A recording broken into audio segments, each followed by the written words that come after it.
estimated current and future income and expenses for a specified future time period, usually a year, as in this case. A budget, Madam Speaker, is the substance of monies hoped for, the evidence of monies not seen. The budget speech has clearly outlined the major activities for the fiscal year 2024-25, while at the same time recognizes the circumstances that affects the said budget, be they local, regional, or international. Montserrat doesn't exist and cannot exist on its own, so everything that affects the global scene affects us, especially that we depend on the UK for aid funds.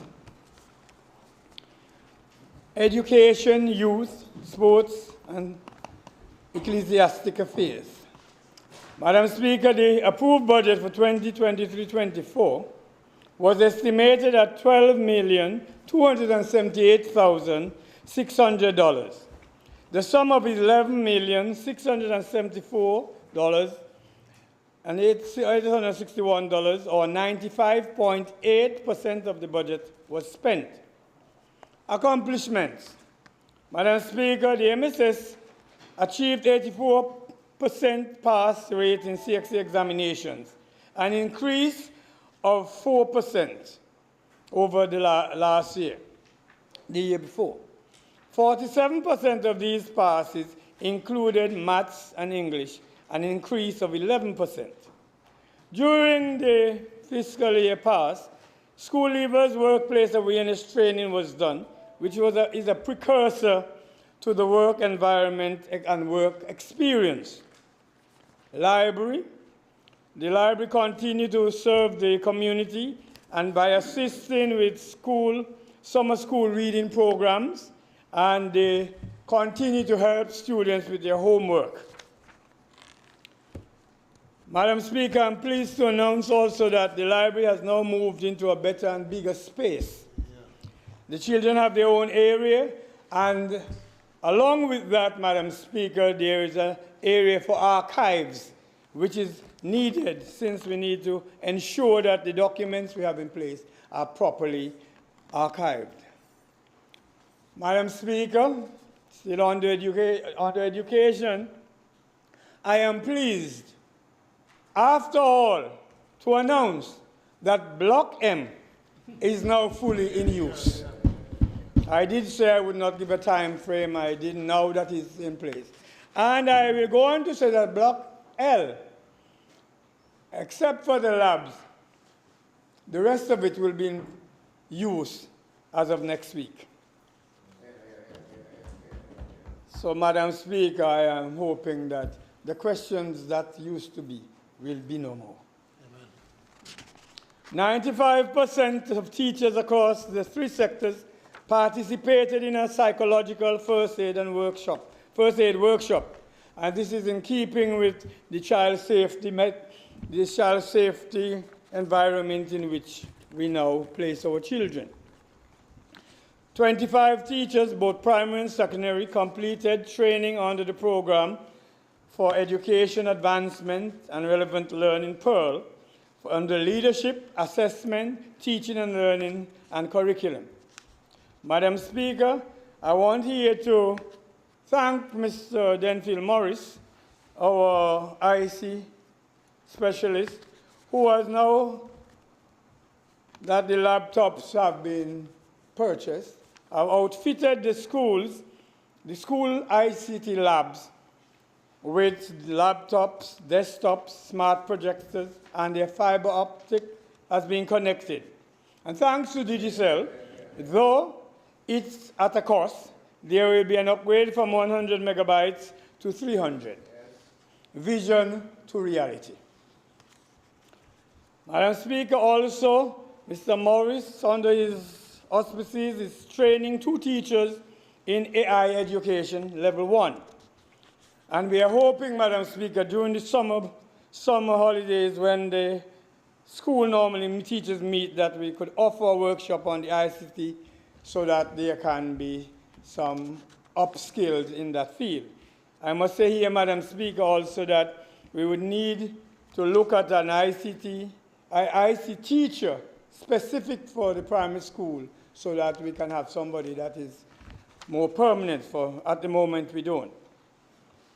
Also, Mr. Morris is undertaking a cybersecurity strategy for the schools, even as we speak. Madam Speaker, continuing in our vein of things that have been accomplished, we have assisted, last year, the other fiscal year, we assisted one, Mr. Ryan, in a basketball scholarship.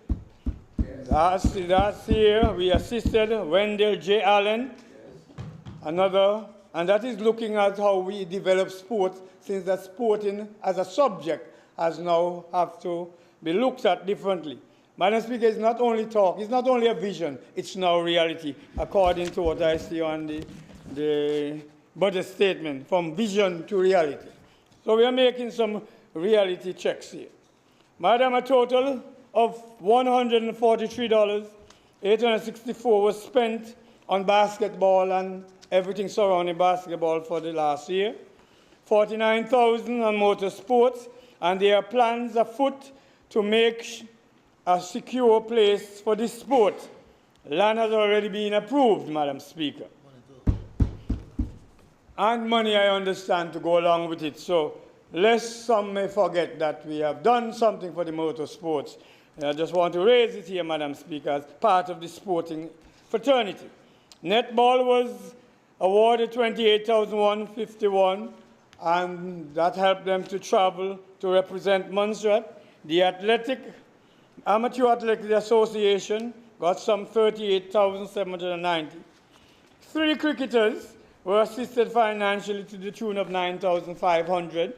2 footballers to $6,500. Church and other organizations would have received some $45,000 to assist them with their programs. Madam Speaker, revenues estimated for the fiscal 23-24 was $222,500. The sum of $247,053 was collected. I put that in, Madam Speaker, because too often inside this House, we seem to forget there's 2 sides to a budget. That one, we must have monies coming in. And not only from the granting aid, we have to start looking seriously. We talk about coming out of granting aid, we talk about a number of things in becoming self-sufficient, but we do not talk about how we are going to raise funds on our own. So, Madam Speaker, I raise that to say there's a revenue side, and I hope that when the others will speak, they will also, when they posit how we should increase the expenses, they will posit also how we can increase the revenues. Budget figures for fiscal year 24-25, Madam Speaker. Recurrent, $11,960,500. And revenue, again estimated, would be $222,500. A capital figure of $1,691,900 is in capital. And this is to cover the Salem primary, because although BNTF is part of that fund, there was not enough funding, but there was always a $402,000 in the ministry towards that project. And that is presently under construction. There's a youth program of $380,900, which is to develop skills that will be certified among the youngsters. But I'm sure you'll hear more about that when another speaker shall speak. The educational infrastructure was $472,200. And the ICT upgrade is $405,300, and that's ongoing, and that's to continue with the ICT and laptops and all the equipment that we needed. Within this $1,691,900 on the capital, jobs, Madam Speaker, have been and will be created. It will provide also stipend and training for a number of youths. Braid's primary school roof and kitchen is ongoing as part of that funding. Lookout Nursery School windows will be replaced. The replacement of basketball floor in the multipurpose complex going forward. Staffing recruitment continues, Madam Speaker, because as we all know, Madam Speaker, there is always a shortage of teachers. And even when you would have the whether it has to do with the partners have to travel back to where they come, whatever the situation is. So we have that ongoing process. The new curriculum, Madam Speaker, is being pilot tested and most will be fully operational in September. Madam Speaker, we continue to support our other primary school, the private school of St. Augustine, and we continue to support them with the assistance of $220,000 per annum. Madam Speaker, there are some challenges that are recurring. Recruitment of teachers, behavioral problem, parental engagement and accountability, the lack thereof. And of course, the very topical one at the moment, the school rules, where everybody seems to hone in on. And Madam Speaker, I wonder sometimes what are we teaching our children if we're teaching them deliberately to disobey authority. I would dare to say, Madam Speaker, if the energies that the parents and the adults have placed on the breaking of the school rules was placed on ensuring that the children are learning, I would be eternally grateful, and the country would be blessed for it. I say no more on that except to say, according to Proverbs 29:15, a child left to himself bringeth his mother, and I choke parents to shame. Madam Speaker, I now move on to health, social services. The budget approved for the Ministry of Health and Social Services 23-24 was $23,211,800. Through the year, it was further supplemented, and thus the actual figure is some $24,723,800, of which $24,617,148 was spent. That is 99.56% of the budget. I spell those out, Madam Speaker, because there's a tendency to talk about we sending back money. We are ensuring that we don't send back money, although the term is really used loosely. The revenue estimated for the fiscal year 23-24 was $580,300, with a collection of $544,262. Of that, $80,000 from social services, being monies from Medivacs and medical overseas interventions for persons who could not afford at the time or were not in a place to do it at the time. And $500,300 for hospital fees, including the labs. It is worth noting, Madam Speaker, that there is a $2,499,719 remaining outstanding for medical interventions for persons who have signed to pay and some who are not paying. This fiscal year 24-25, the proposed budget is $23,625,800. This is slightly lower than what the actual spent in the last fiscal cycle. But, Madam Speaker, throughout the years, monies become available. There's always a top-up in this section. But I must say, Madam Speaker, when we looked at the figures, we have to take into account that the fact that we have a CT scanner and a mammogram machine, which should save us some dollars once they're up and operating. And this is now a reality. The mammogram is up and commissioned, the CT scan is being worked on. This is vision to reality, Madam Speaker.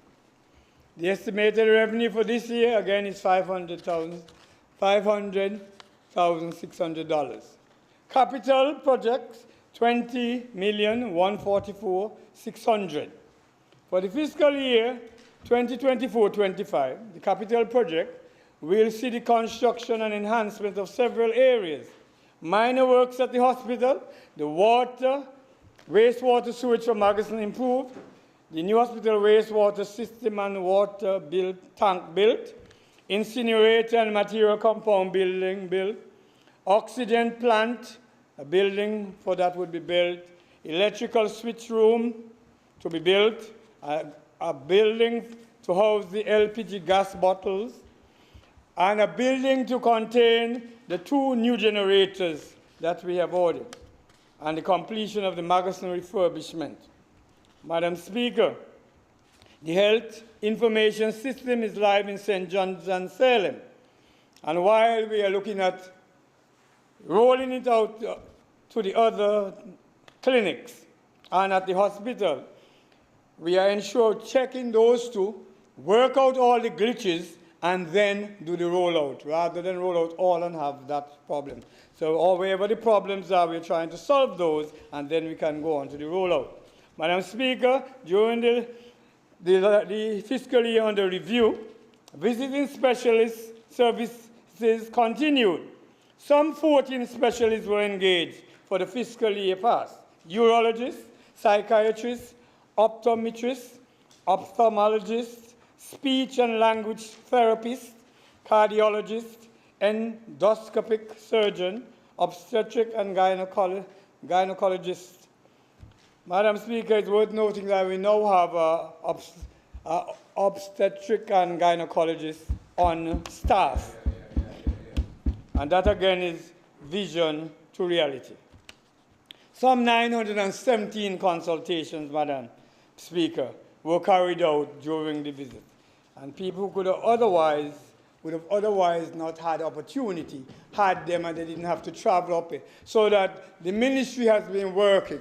And while at times we don't hear them being lauded, there's a lot of work that the ministry is doing. During the year under review as well, there was a health fair conducted under the theme, Your Health, Our Priority. And at this fair, 92 people's eye pressure was checked, 58 their weight and height, 76 blood sugar measurements, 56 HbA1c measurements, and that is how you control the blood sugar levels. 41 blood group checks, 23 people checked their HIV status, 40 breast examinations, 40 pap smear tests, 19 prostate antigen tests, and 37 mental wellness tests. And the list can go on. Just highlighting that there's a lot of things going on, and our people's health is in fact our concern. For man's health is his wealth.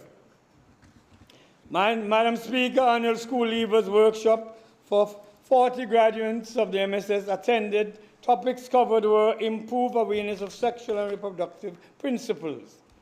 Madam Speaker, we continue the battle to recruit nurses, and that is ongoing because, Madam Speaker, within this region, nurses are of a shortage, and teachers for that matter. So we are going to have to continue and hope that we get some of these in place.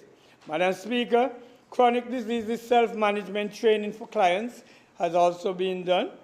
And going forward, completion of the national non-communicable diseases policy will be put in place. It's been worked on. Completion of mental health policy, Madam, which is very urgent, will be put in place. And given that it's election year, it might come even more urgent. So we have to have this policy in place. Madam Speaker, there will be launching of the blood bank services. The equipment has already been bought, and that is vision to reality. Madam Speaker, we shall continue to upskill the staff.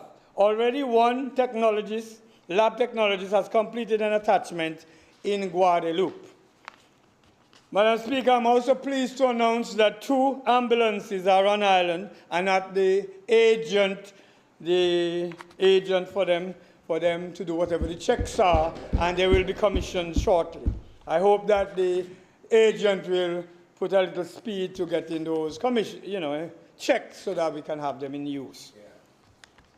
Madam Speaker, we are going to expand the lab services to provide further tests, namely for cancer cancer markers test, and that is CA 125. I'm calling the numbers, Madam Speaker. For those who understand, they may know. But it's for cancer. And then the CAA and free PSA, which we had made a decision to do free PSA for the men. So that is still there.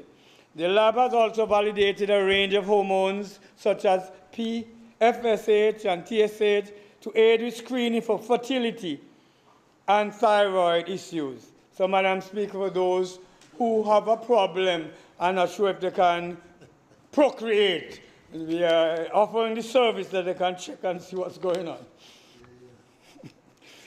Madam Speaker, we have also validated over other metabolites such as D-dimer and ferritin and B12 to aid diagnosis and management of coagulation and anemia cases, respectively.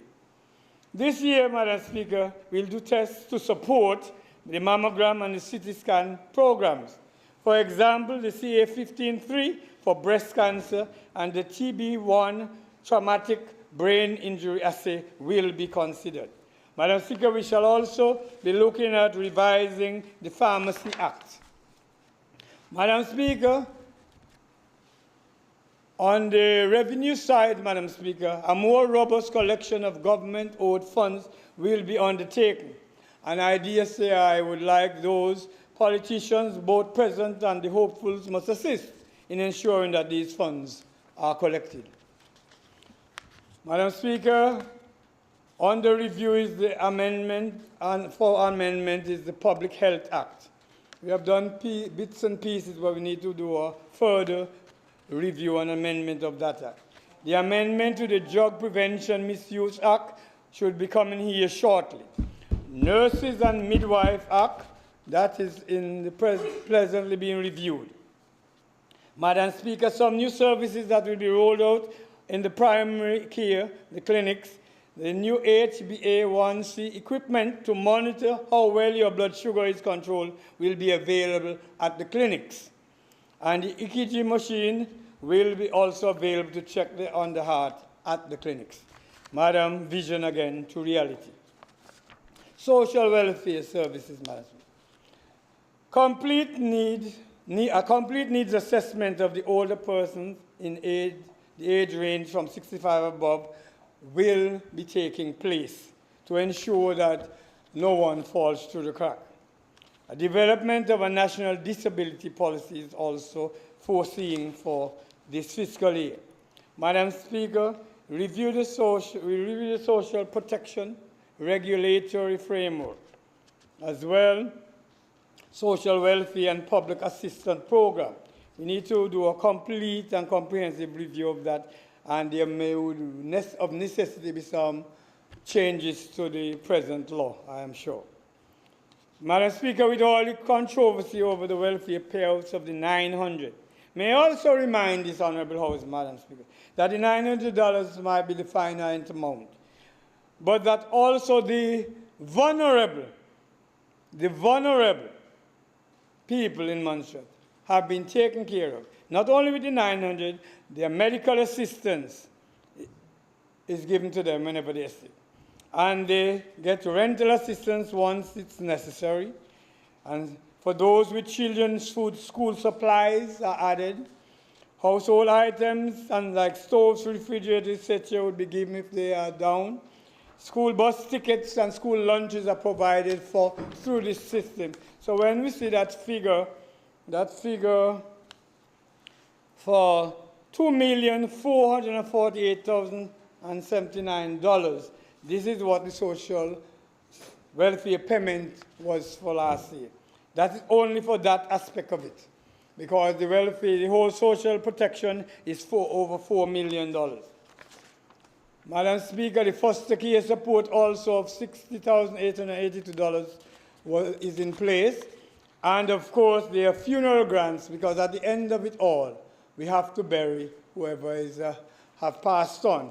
So all of those things add up, and cumulatively, they would affect, so it's not just 900. Bearing in mind, Madam Speaker, that somebody who's working on a salary does not have access to all of these, but the vulnerable does. You have to be pretty much in a delectable state when you reach to, and you have to be means tested and all that before you can get otherwise. Madam Speaker, this year, social protection is $4,638,200. And each year, I must say, Madam Speaker, and I'll tip my hat to the FS and the finance, they always give us some top-up in this section. Because as people become, needy, we have to look after them. So sometimes when I listen, I have nothing going. Now, Madam Speaker, pensions both from Social Security and government are also topped up to $900 if they fall below. And that is ongoing. Madam Speaker, lest we forget, it was MCAP government that moved the welfare from $600 to $900. And even as we debate, there is a 6% that was given as cost of living is being calculated for addition to this 900, Madam Speaker. I remember I said earlier we're having a review of the whole system. So that can amount. Madam Speaker, there was some time here, I think when we did it at 3% last year, Madam Speaker. There was talk that the 3% should have been added to the welfare. And now we're adding another 3%, so we're looking at that 6%, Madam Speaker. For we have heard, and we have acted. That's what we do, Madam Speaker. It might not be as fast as some would like, Madam Speaker, but we have acted. Madam Speaker, subventions of some $769,750 was given to a number of other agencies that impinge on your elderly. Golden Years, $675,000. Meals and Wheels, $150,000. Montserrat Senior Citizens, $126,000. And the list goes on. So that other agencies have been given money to help look after the elderly and the vulnerable within our society. Madam Speaker, going forward, there will be complete probation, research, enhancing the social reintegration of offenders in Montserrat. That is a research that's going on, and we are looking at that.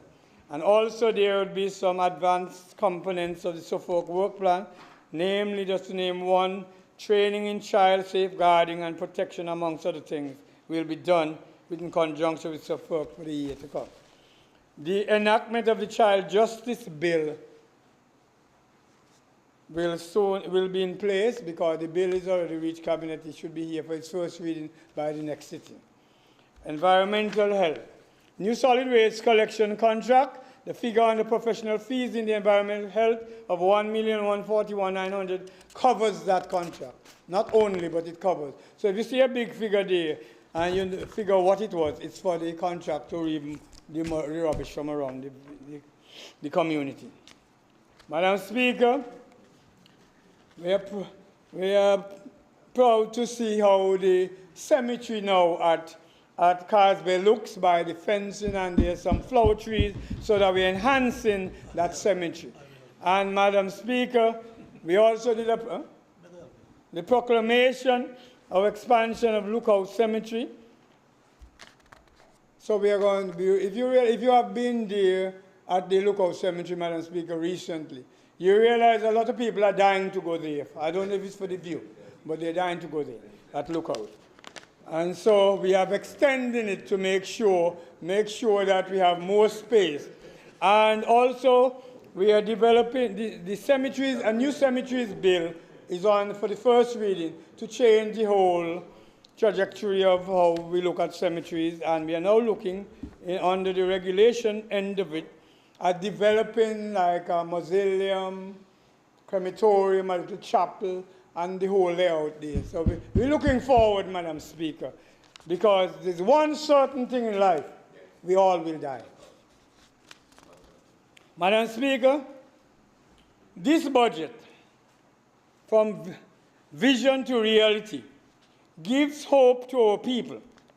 It's certainly not some magical utopian fantasy of wealth for all. However, It sure will make a difference for many financially. It will provide jobs for those who need jobs and who want to work. For who need jobs and who want to work. Madam Speaker, there are a lot of voluntary idlers in this country that not looking any work. And you can hardly call them unemployed if they're not looking work.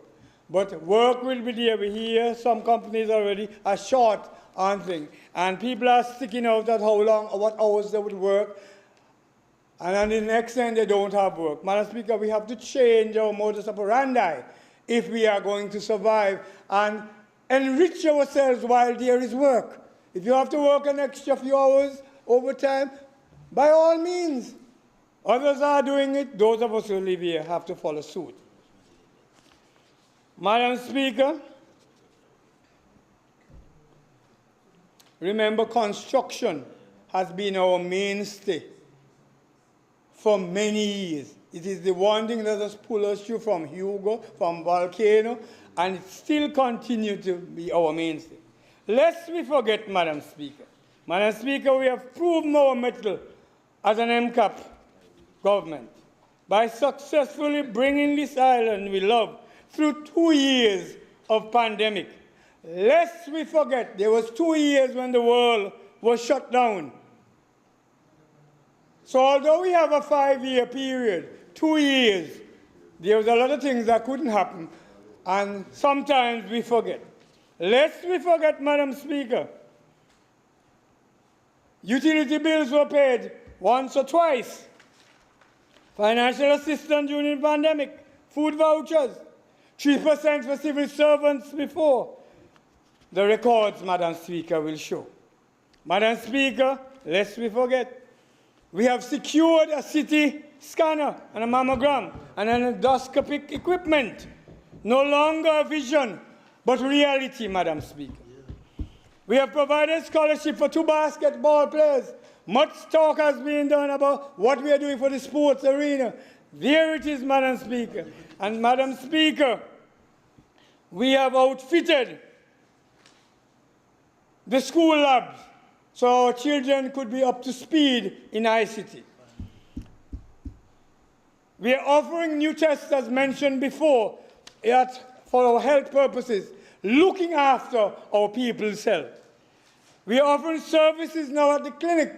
So wherever you are, if you're in Salem, you can go to the clinic and get certain benefits there, rather than heading all the way to casualty. Madam Speaker, vision to reality. Madam Speaker, we have refurbished two health houses. The Kajal Clinic upstairs, that was there for years, unused. We bought it back in, which saved some money in rental. And now we just about completing the Salem Clinic House is there and it's completed thanks to LDA. And I suggest that when the ministries have jobs, so they go give LDA, they could work and keep the money flowing so that LDA can bring some of these things into fusion.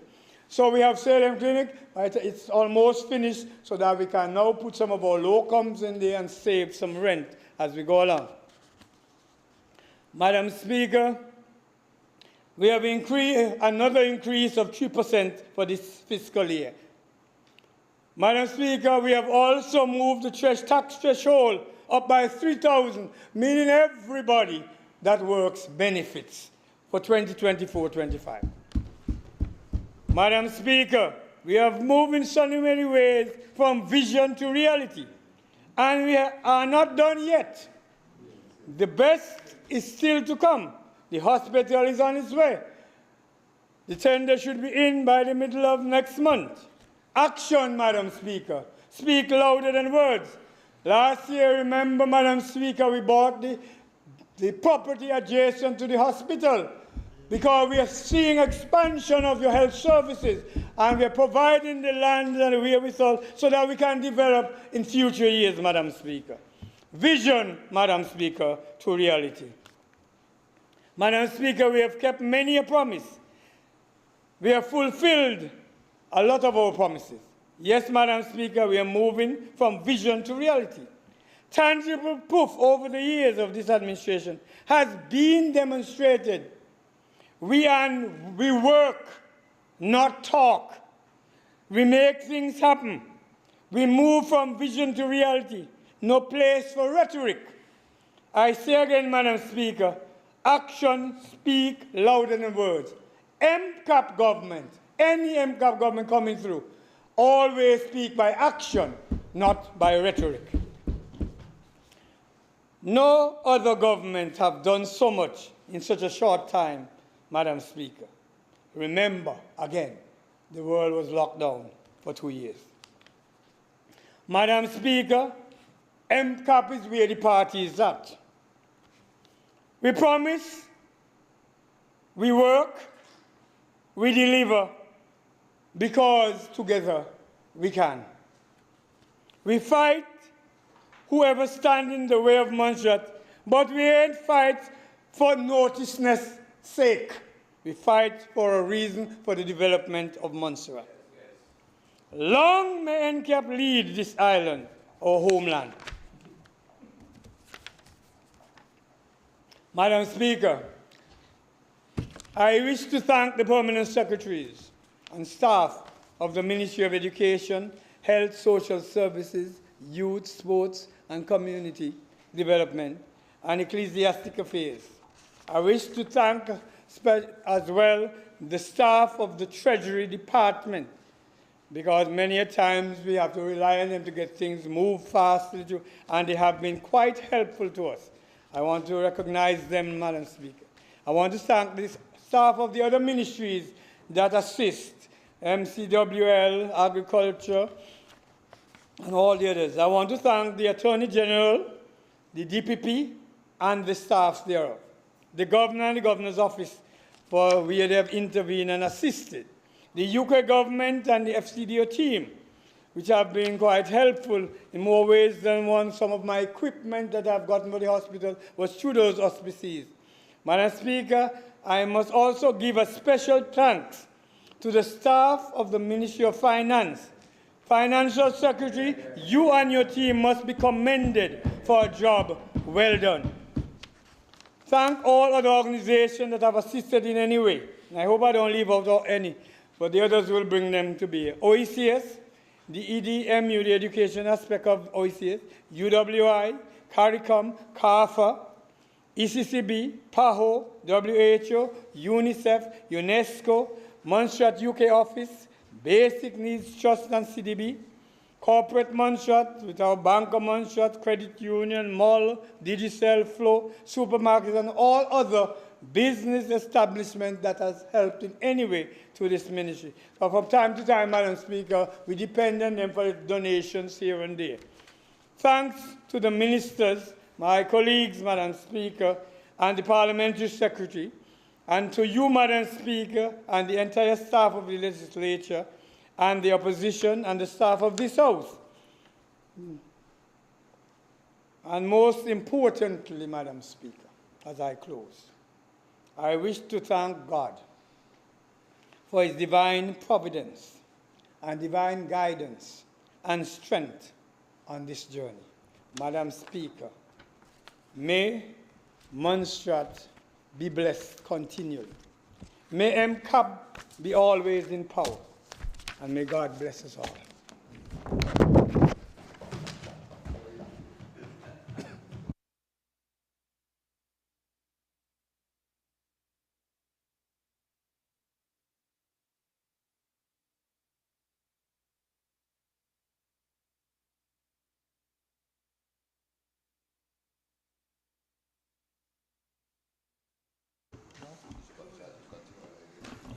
I recognize the Honourable Minister of Agriculture, Lands, Housing and the Environment.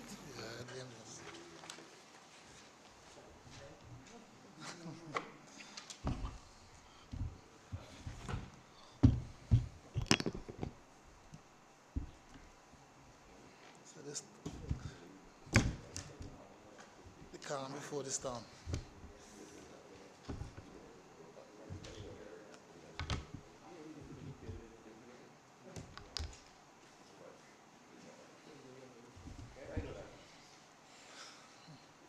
Thank you, Madam Speaker.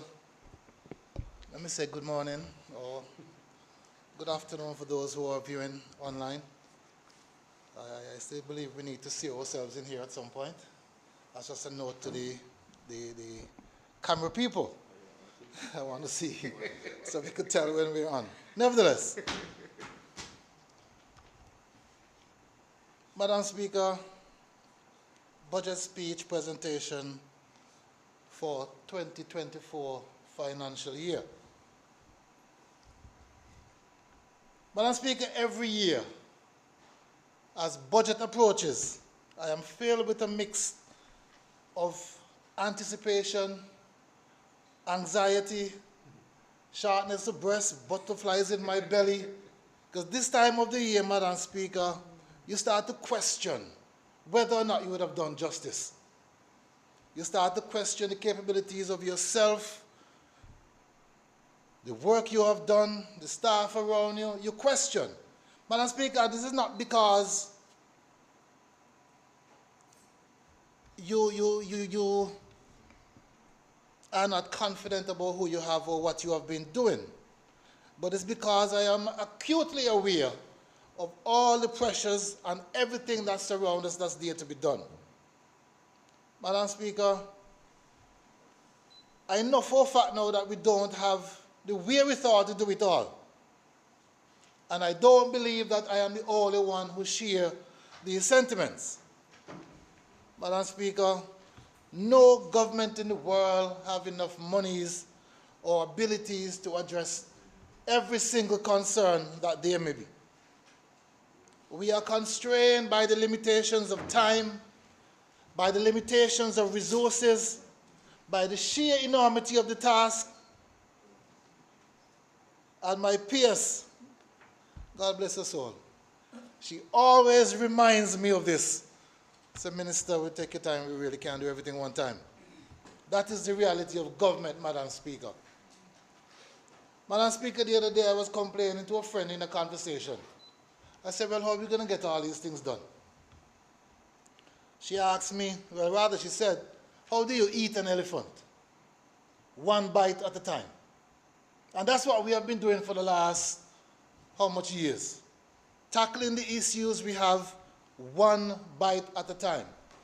Sometimes you plan, sometimes you forecast, and then an emergency comes up or something and you have to divert from your plan and tackle something else because it's more urgent.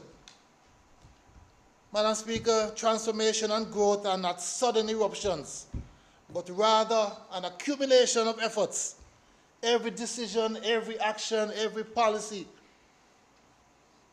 these implemented over time will contribute to the collective journey in getting us where we want to be. True transformation takes root and flourish with persistence. And as such, we cannot underestimate the power of incremental progress.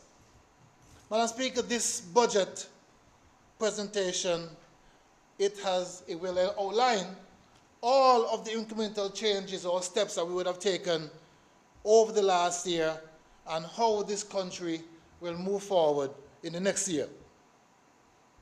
Let me take this time to recognize the work of our Honorable Premier. Madam Speaker, for steering this country during the times such as what we've had has not been an easy task. Leading any country in these few years would have been a difficult task for even the best of any government, any premier. It's even worse, Madam Speaker, when you have to navigate every pothole, navigate every request from people like me who always want more money. That's the truth.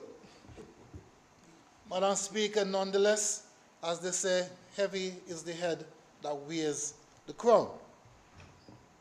Madam Speaker, nothing we have accomplished, or I, or my ministry, or any other ministry for that matter, that would have accomplished over the years could have been done without the staff, without the dedicated workers who implement every policy, some of which sometimes is a little unreasonable to ask at times. So let me say thank you to all my staff within the Ministry of Agriculture, Lands, Housing, and the Environment. thank them for their patience, thank them for their continued support as we move forward into the next year as well. Madam Speaker, in the global context, everything that has happened over the years throughout the world have had an effect on us here in Montserrat. Everything with the cost of food, everything with the cost of shipping has influenced our cost of living. We are not an isolated country, we are all connected. Madam Speaker, nobody can tell me about poverty. Nobody can tell me about hardships, as I am the product of what they would call poor people picnic. And this is the basis by which I have lived my life, in empathizing, in sympathizing, and the way I've always been a champion for anything which serves to uplift our people, our citizens. Madam Speaker, a budget is not merely about numbers and manipulating them, but it's distributing them in a way that would benefit both the people we serve and the development of our country. It was Nelson Mandela who once said, "Overcoming poverty is not a gesture of charity." This government understands that very well. And while we understand our obligation for the poor and the needy and everyone amongst us, we as a government do not want people to be enslaved to us continually for the rest of their lives. And everything we have done is based on the principle that if you teach a man to fish, as they've always said, they will be able to feed themselves for the rest of their lives. And that's what we have been about. Madam Speaker, you would have heard of the advancements that we have done for the salaries. 3% the year before, another 3% this year. And of course, we have already gotten rid of the lower scales. Some 18% in some cases, I understand, persons would have been able to receive as a result of these adjustments. And this is the incremental steps. I said before about the priorities sometimes that make you do things a little differently. And in the words of the FS, preventing collapse in some cases. So you have to step back and say, what's more important today? The mold generator, which is everybody can benefit from, or an agricultural program that we can survive in the meantime. And this is the kind of understanding you have to have as government in able to address the myriad of issues that we face continually. Madam Speaker, we have heard the Premier spoke before about the adjustments to the tax. That's one way we are leaving more monies with the people, so at least they have a little bit more spending power. And I am happy for that. The FS might pull my jacket on this one, but looking forward, Madam Speaker, I want to be able to come back here and say that we are looking at the taxes that govern people with a second job. Persons whose overtime taxes are way more, in my opinion, what they should be. That's something we have to work on. Madam Speaker, there has been an injection in this budget to the Montserrat Utilities Limited. We did not destroy MUL. We would have inherited a system that was broken with old generators, old power transfer systems. And as such, we have addressed those issues. We have bought a brand new ABC generator and another containerized unit, which when fully implemented, I understand will bring us back to pre-volcanic days, no longer these issues. Madam Speaker, we are not quite finished yet. We are not quite out of the woods, so we're asking the public to continue to bear with us as we get to that point of electrical stability 100% of the time. Madam Speaker, not only did we achieve these or get these major pieces of equipment, we have injected well over $1.5 million paying electricity bills for every citizen. $3.8 million in direct support and $4.5 million more just for equipment alone. And I understand, and I'm seeing from the paperwork, that another $2 million would have to be injected just this year alone. Madam Speaker, power benefits everyone. Not just whether you vote for me or not. It's for the entire country, so we have to look after our people down at MUL. And if it's not too early, I want to thank them for their work. It's a lot of work, and when I went down and I saw what they have to deal with the smoke and the heat and the noise, it is not an easy task. Madam Speaker, government also in the past 2 years have stepped in to save Social Security from collapse. And if we didn't do this, Madam Speaker, there are people who depend on that little bit of income every month to look after their parents and their grandparents in some cases. If that were to collapse, and for what I understand, these reports were there long before we got to government.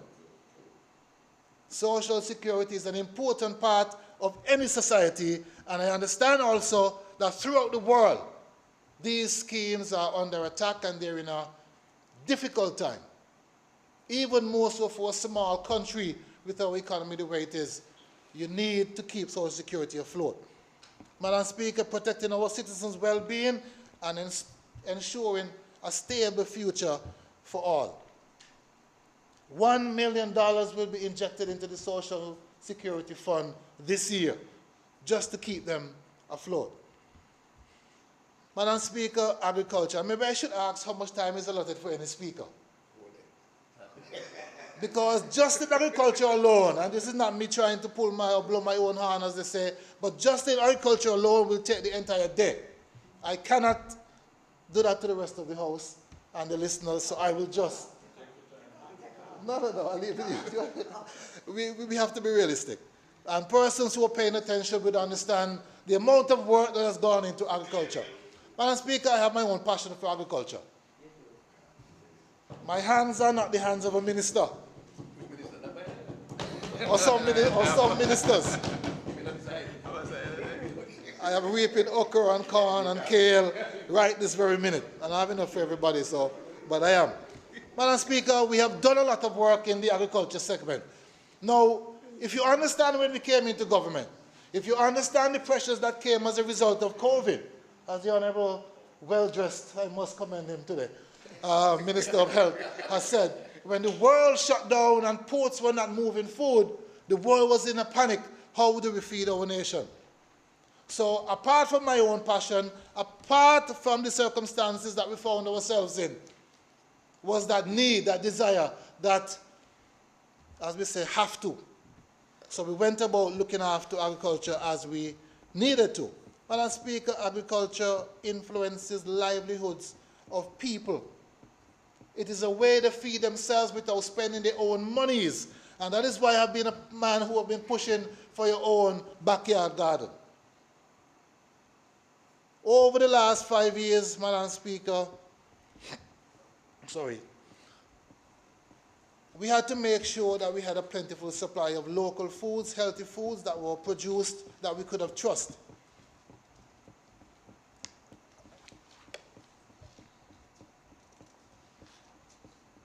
So we went about it several different ways.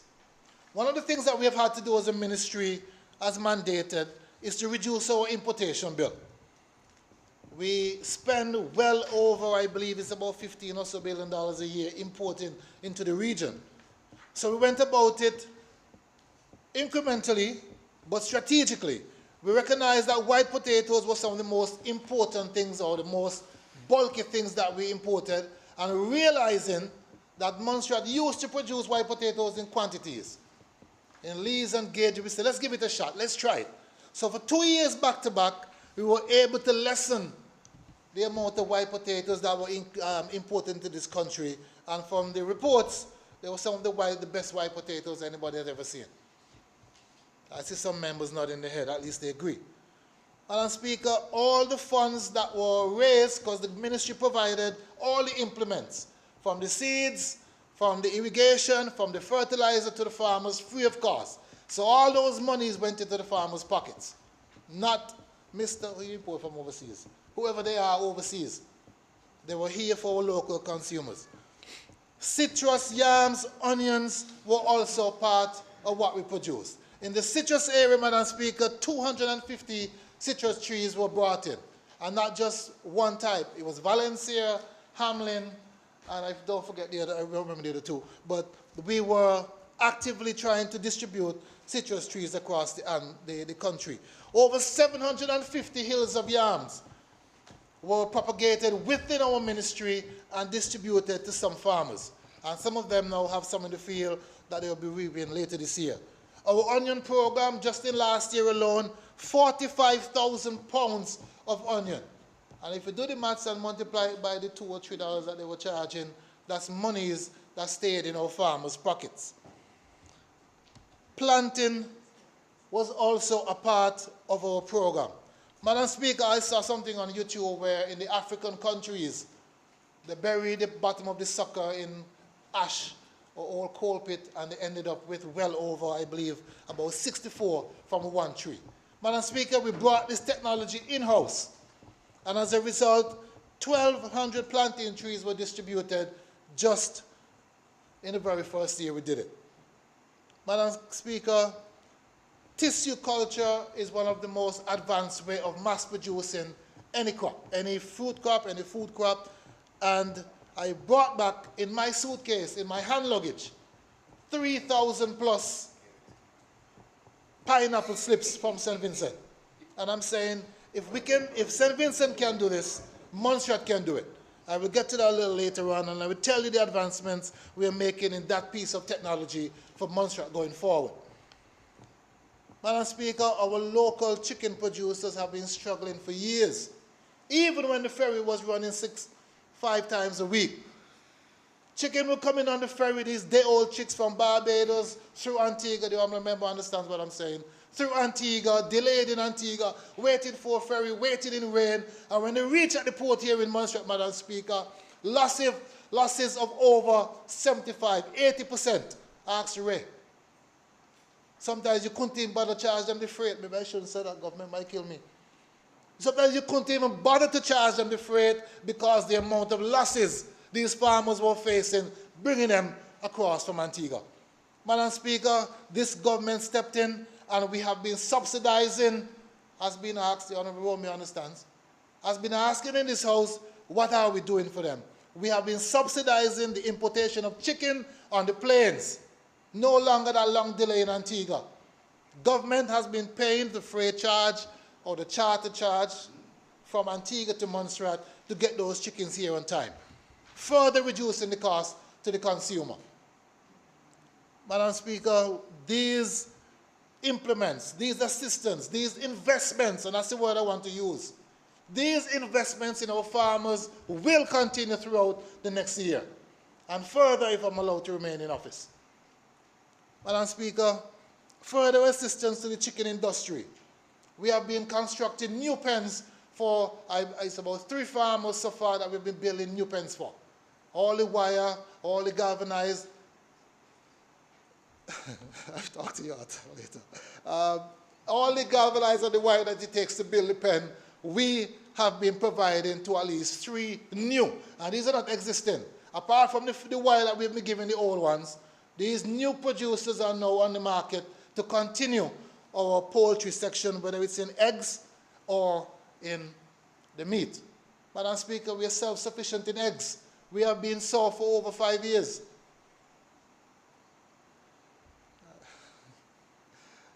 We do not import eggs into this country, so sometimes when the Antiguan minister is asking, oh, yeah, I could take any eggs, I would tell him no.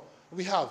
Only during St. Patrick's and Christmas, we might run a little short, but throughout the rest of the year, we have enough eggs to keep us sustained. Madam Speaker, when things come to my mind, I like to say them because I just forget and there's plenty here. My Director of Agriculture, Mr. Maloney, I want to thank him for his efforts and his assistance. And right now is not the easiest time for him. Sir, my heart goes out to you and your entire family. And maybe we need a moment of silence because I understand his father worked and served in the Ministry of Agriculture for quite a number of years. We will get to that later on, maybe at his funeral in some form of a tribute. Madam Speaker, dragon fruit. One of the most healthiest nutritional fruits or food, I'm not sure if it's a fruit or a food, it's a fruit. We have been propagating dragon fruit and distributing them throughout the country. One of the ladies who got some of the fruits from us brought me a sample. It was a red on the outside and white on the inside. My first time ever It's an acquired taste, I must say. But we are producing dragon fruits locally on Montserrat. And I have a young man who said to me, Minister, I want about 500 trees. And I will do my best to assist him in getting there. So Montserrat can now export dragon fruit. If you try to buy them from the supermarkets, they're about $15 or so for one. Investment opportunities for persons who are listening. Irrigation. Madam Speaker, on irrigation alone, I can take the rest of the day. This is not just me trying to overemphasize what we have done. Between 2020 and 2021, 100,000 plus, the figure here is $137,000 in irrigation efforts alone. $40,000 worth of water tanks were distributed to the community to include not just our open field, but our backyard gardeners as well. Madam Speaker, for the persons who are out in the open field, $102,000 worth of drip irrigation and sprinkler systems were given to these farmers free of cost. A further investment, and let me not say anything else besides investment. You're invested in your people, so eventually they can turn around and help our country as it relates to food and the production of food for our citizens. Madam Speaker, for those persons who were not or didn't have easy access to water, we have done multiple things. Madam Speaker, we have been building what I call water harvesting sheds. These sheds are designed in a way that the water runs off the roof into a tank, and then they can feed their farms in that particular area. Madam Speaker, I went to visit a female farmer, and while we were there, rain came down. And I said, well, where is the shed? Where are we going? Where the shed to be? She carried me to a mango tree with a galvanized, one sheet of galvanized, and four of us, Mr. Dawson, you remember? I think you were there with us that morning. Yes. I said, no, this can't work. So we have been building, well, I could call them storage sheds because it acts as a place for them to rest as well. These sheds that can house their tools, provide shelter, and still give them a place where they can secure their produce or their tools, whatever it is, Madam Speaker. Madam Speaker, dams. We have some dams in Montserrat that were existing before. And when you check the quality of the water in it, the same lady said to me, Minister, I cannot use that water. The smell, the coliform that's been settling on top, we went about cleaning, repairing, making sure that these dams are holding water. You see, before you can get to production, Madam Speaker, before you can get to export, before you can get to agro-processing, you must be able to produce. And this is what we have been doing consistently for the last 5 years, 3 or so years, losing COVID, but we still work. We gave them passes to make sure they could have gone out. But anyway, I will move on. Madam Speaker, so these dams are functioning, and we have built 2 new dams. Dams were not there before. They are now in service, now in production, and we are asking the people who are very close to those dams, get your production game up. Work with us at the ministry, see what we can do, but I will come to that later because we have some targeted production to speak about. Madam Speaker, we have $100,000 worth of water subsidy. Government of Montserrat has provided $100,000 for our farmers who are close to Mull's water line. We have used this money to install the meters, used this money to give them, or to pay for that water that they could use. I think it's 33 farmers who are benefiting from that. And just for the year alone, we have spent $26,400 in paying for their water bill just so that they can produce. This is how you help your people, Madam Speaker.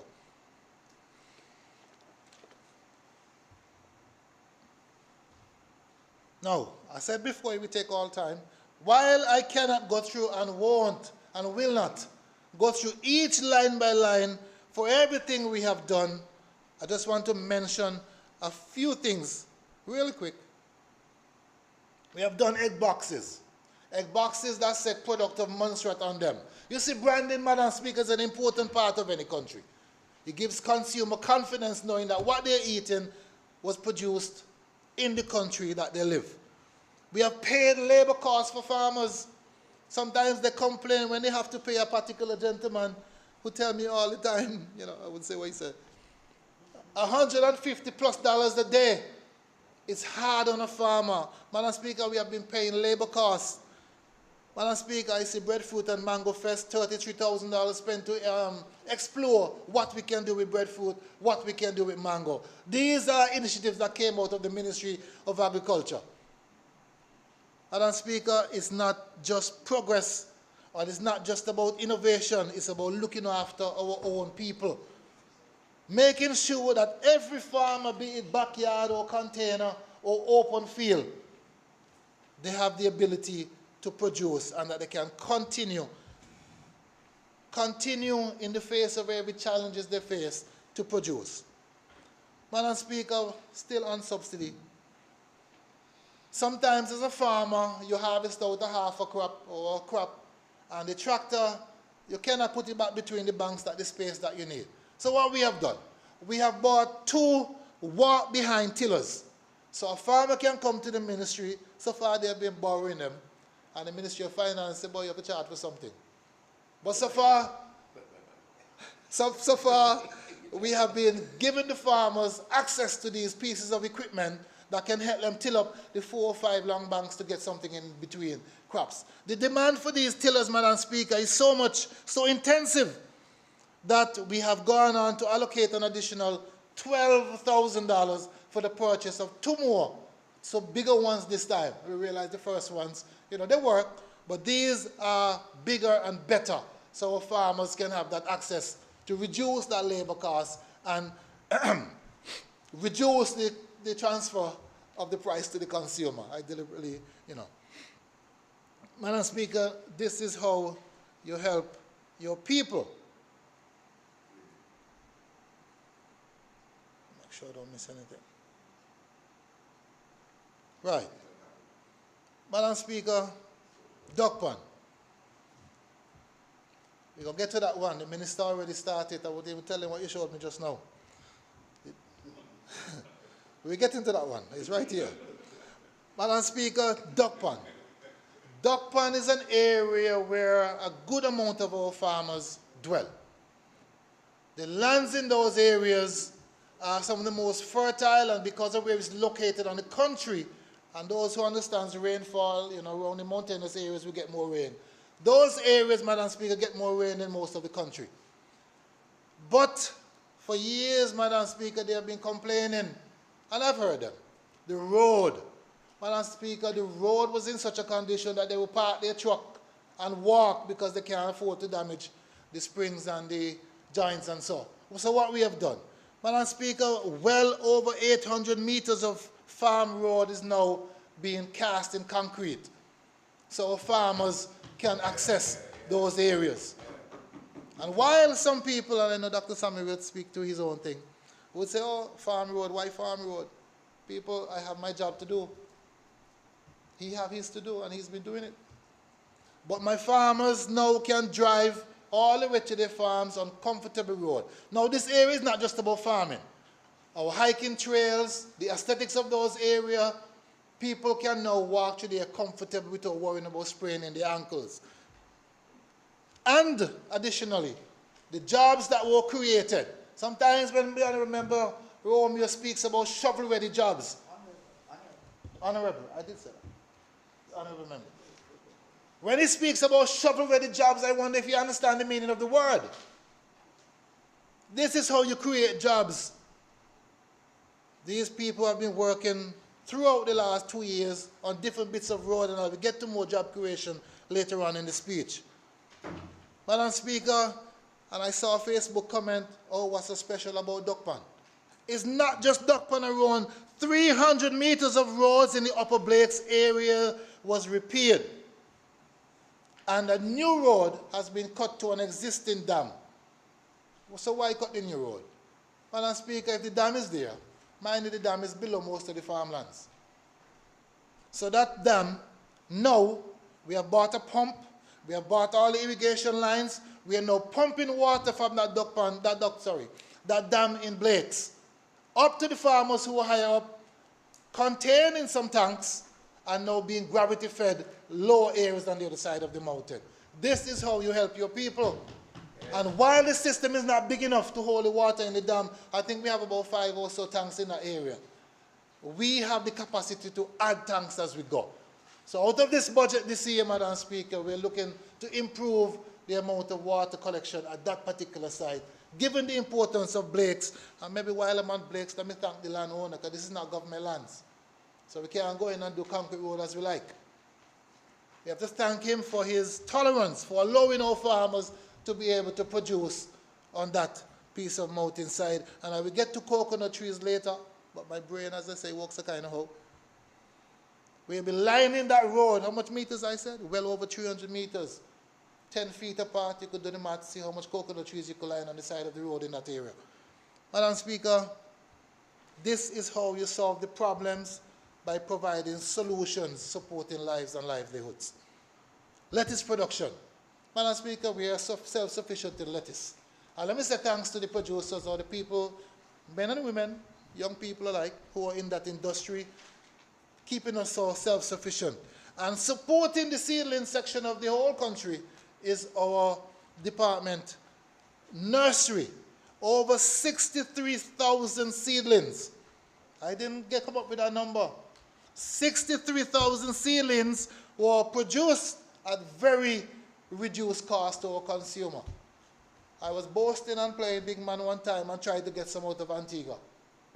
And when they tell me what I had to pay for the, I think it's about 48 or so in the tray, I tell them, no worry, keep them. Check how much we charge here for a tray. This is how you help your farmers and your people produce. Madam Speaker, I was in Cayman the other day, and Cayman government is boasting about their pallet. Pallet is what they use. They ship in pallets, they flip them over, and they fill them with soil, and that's where they plant their stuff. Not only that, and maybe this should serve as some inspiration. In Cayman Islands, Madam Speaker, they have bought a piece of equipment, maybe the length of the table, that's actually pulverizing that limestone to make soil. We have it here, we distribute it all across the country recently. Some people say they don't want topsoil, they want money. But anyway, we distribute the topsoil throughout the country, recognizing that some people just can't get topsoil in the areas where they live. So another initiative by the Ministry of Agriculture. Let me say thanks to that entire team, from the director right down to the last one in the nursery.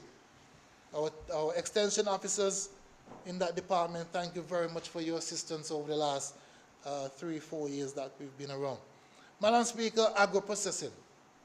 Agro-processing is very near and dear to the heart of this government. I came and I met it. The Honorable deceased, may I so rest in peace, Margaret Dyer Howe was one of the champions, and being a close friend and family, I'm trying to learn a few things from her. Madam Speaker, what have we done for agro-processing? We have done our market assessment.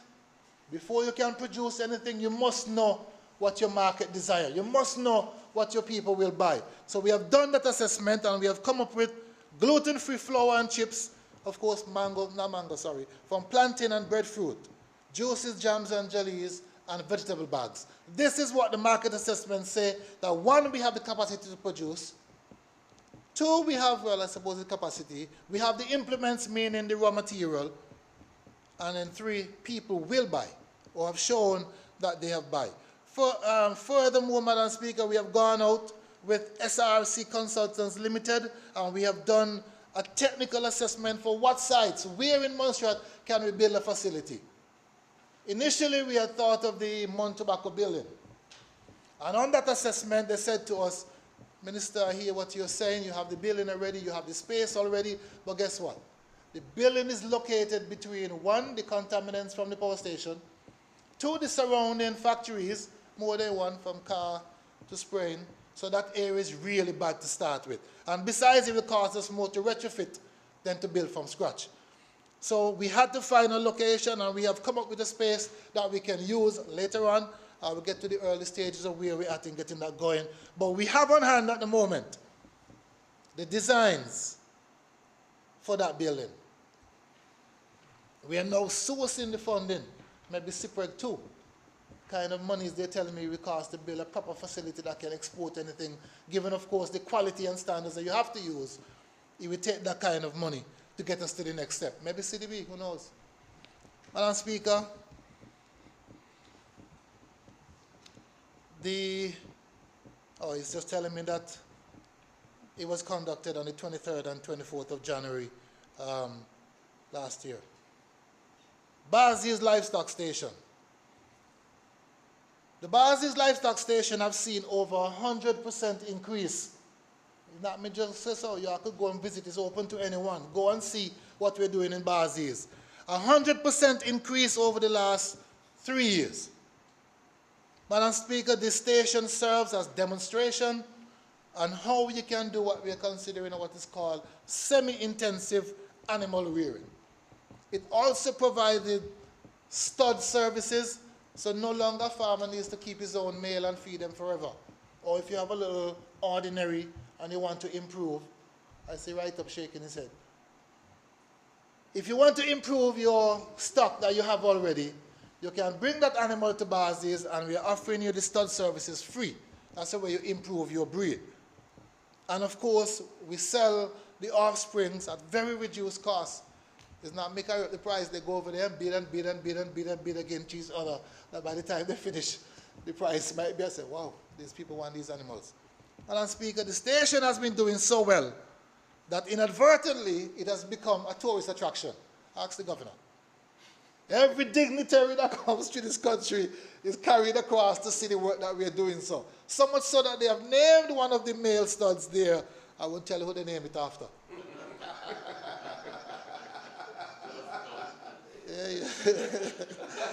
So much so that they have named one of the male. It's not nobody local, it's not nobody in Montserrat. It's one of the dignitaries overseas, so it's not nobody local. And they've been asking, how is he doing? But Madam Speaker, but guess what's happening now? With this rapid growth, with this rapid development, we are outgrowing the space in Bazi's. I have intentions, I have plans of adding some other animals to that area. The demand for pork in Montserrat is at an all-time high, and we cannot and will not put pork in an area where it's surrounded by residents. We have to be mindful of these people. So far, we have been speaking to a bunch of persons who own land in Montserrat to see how we can extend, whether it's through gift, sale, or lease. I hope FS taking notes because we need some money to buy some land. So we can extend our farm, Madam Speaker. Fisheries. I asked you how much time, you said speak as long as I like. Madam Speaker, the fisheries sector is of paramount importance both for economical reasons and both for ecological reasons. We have been working with our fishers for the last 3 or so years, first with the creation of a new boat yard. Madam Speaker, if you remember the site that was just adjacent to the building down here, what it looked like. From cushion trees, old debris, old cars, old boats, glass, swamp, that was the area that our fishers were operating in. So we looked around to see where we could relocate this place to. Where can we accommodate our fishers? Little Bay is not big. I would love to keep them close to the pier. So just 3 minutes away, we have found a site and we have spent well over $48,000 both in moving the boats surgically. You couldn't just go and take up everything as you like. Working with them to get them out without damaging any of the investment. And then discarding the old stuff. Jobs for the crane people, jobs for the trucking people, and everybody who work in that particular project, getting our boats out of that area. We now have a site, it's not the best. We need some work with fencing and camera, but we're still working with them. It needs a bit of organization as well. And let me put a plug here for Mr. Alvin Pontin. He has been helping us for years, and we want to give him a little, a plug for his work. You have another part later on in terms of IDs and so, but, give him his credit. Madam Speaker, our port development caused some inconvenience to our fishers, to our boat owners. and we have provided them with 15 trailers that they can now move their boats in and out of the water and have to worry about rough seas and leaving them on the water anymore. We have a little issue. Again, I'm going to come to finance. The Premier said, look at the ministry, see where you can find the money. We have a little issue with getting them in and out, because some of them don't have no trucks. Some of them don't have the 4x4 that is needed, and I want to say thanks to, you see, I could call him House Rat and Chase. They have been using their own private vehicle to assist these fishers in and out of the port, pulling them out with the trailer. So you have a trailer, but you don't have a truck. And this year, Madam Speaker, we will remedy that situation, so they have something to get them in and out of the water. Now, not just not just physical things we have been doing to assist our fishers or our farmers. Training and technical support. Madam Speaker, life at sea can be very treacherous, very dangerous. And I do say, and I keep saying, it was Moses who first said it to me, anytime a fisherman goes to sea and come back, is a good day. And as such, we have been training them in SOLAS. I think it's a little further down. But we have also been giving them IDs. They now have fisherman's ID. We have been licensing the operation, and we have been registering all our fishers. Now let me just encourage those persons who have not finished yet. We have some goodies to give out very shortly. We have them in the ministry, but I'm not giving them until all of them register. Then they can get the rest of the stuff that we have for them that came in very, very recently. Madam Speaker, we are now able to keep track of our vessels. We are now able to recover them when they're lost at sea. We are now able to give our Marine Division coordinates based on the tracking devices that we have on the ones who have said yes. Madam Speaker, technical support to our fishers in training and first aid, in engine maintenance, and also identifying the gear that they need to get them to sea and bring them back. Our ministry was able to distribute. That included life vests, first aid kits, buoys, rope, fishing wire, radios. We now have on hand proper radios. We spoke to a good gentleman who's very knowledgeable about VHF and these other things. Cell phones work, but you need a backup. So we have those on hand now to give out to our fishers. Like I said before, I want a proper formal handover ceremony to make sure that we do it properly and register and sign for what we have been given to them. And this is where I gave my tribute to Mr. Pontin, according to the speech. Fishing tournament. Madam Speaker, we have not had a fishing tournament in this country for years. I think he was Parliamentary Secretary, I believe, Mr. Wade. Some years ago, I have to give him a little credit, my brother, who introduced a fishing tournament. Madam Speaker, we have had 2 successful fishing tournaments in the last 2 years.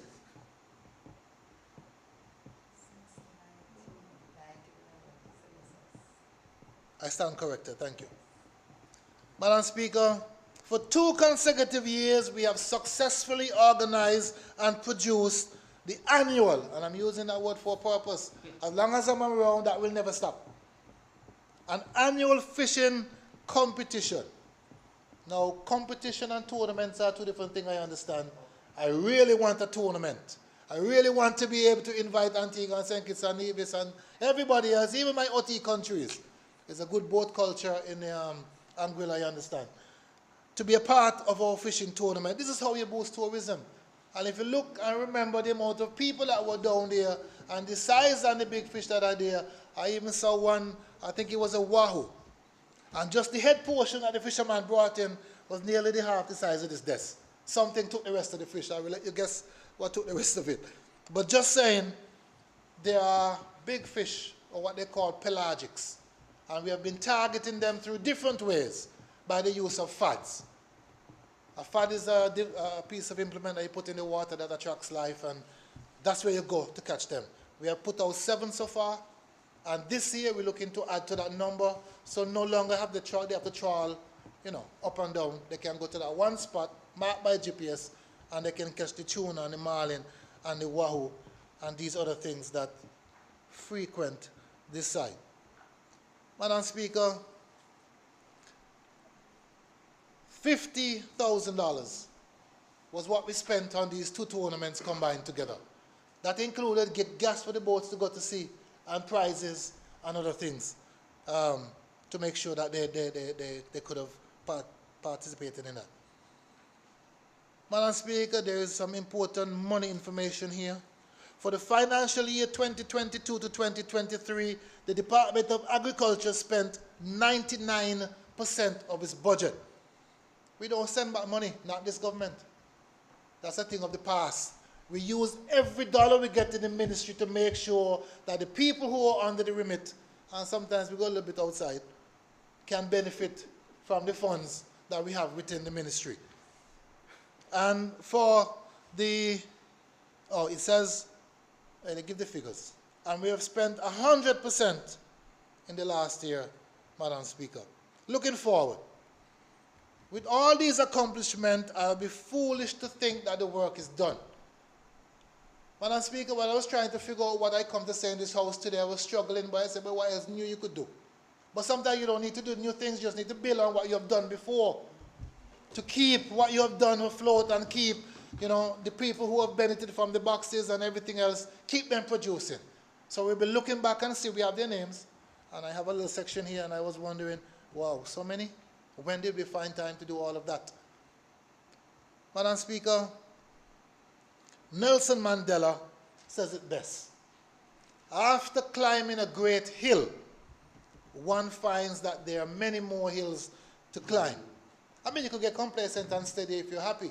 But if you're a journeyman like I am, and have places to go and things to do, you'd have to pull up your boots and say, let's get to that next hill. Madam Speaker, the work continues. Increased production in crops. We have pinpointed at the ministry 7 crops for targeted production in this upcoming year. Meaning that we'll be focusing on these crops to bring them to a point that Dr. Sammy and Umpire and Arovins will no longer need to import tomatoes, cabbage, sweet pepper, carrots, sweet potatoes, corn, and white potatoes. These are the crops that if anybody is trying to make some money and they have the land space, the ministry willing to work with you to have a rotational system that they're available, building on all the implements that we would have done before with the watering systems and things like that. Madam Speaker,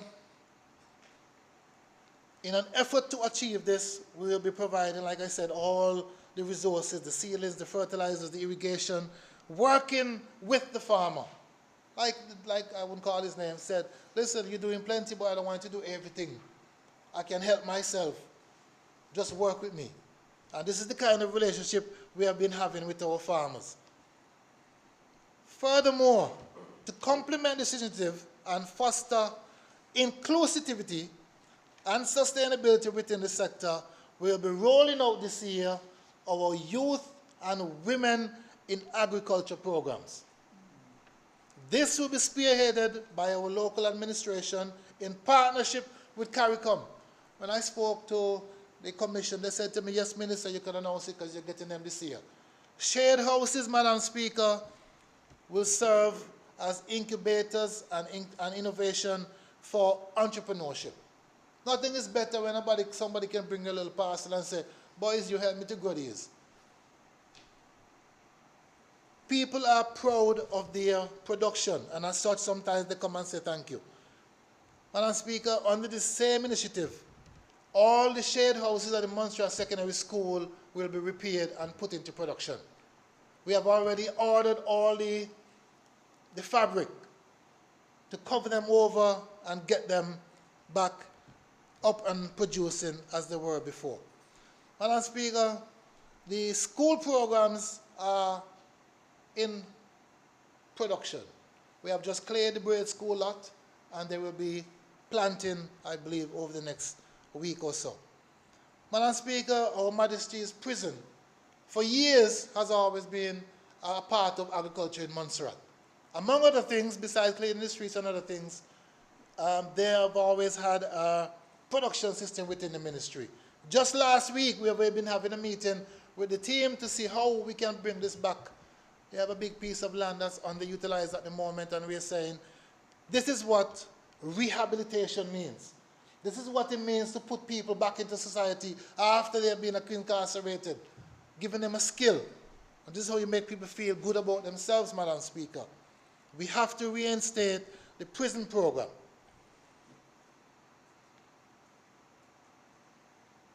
Madam Speaker, the aim of this government is get to a point where we can start exporting, even if it's just one item.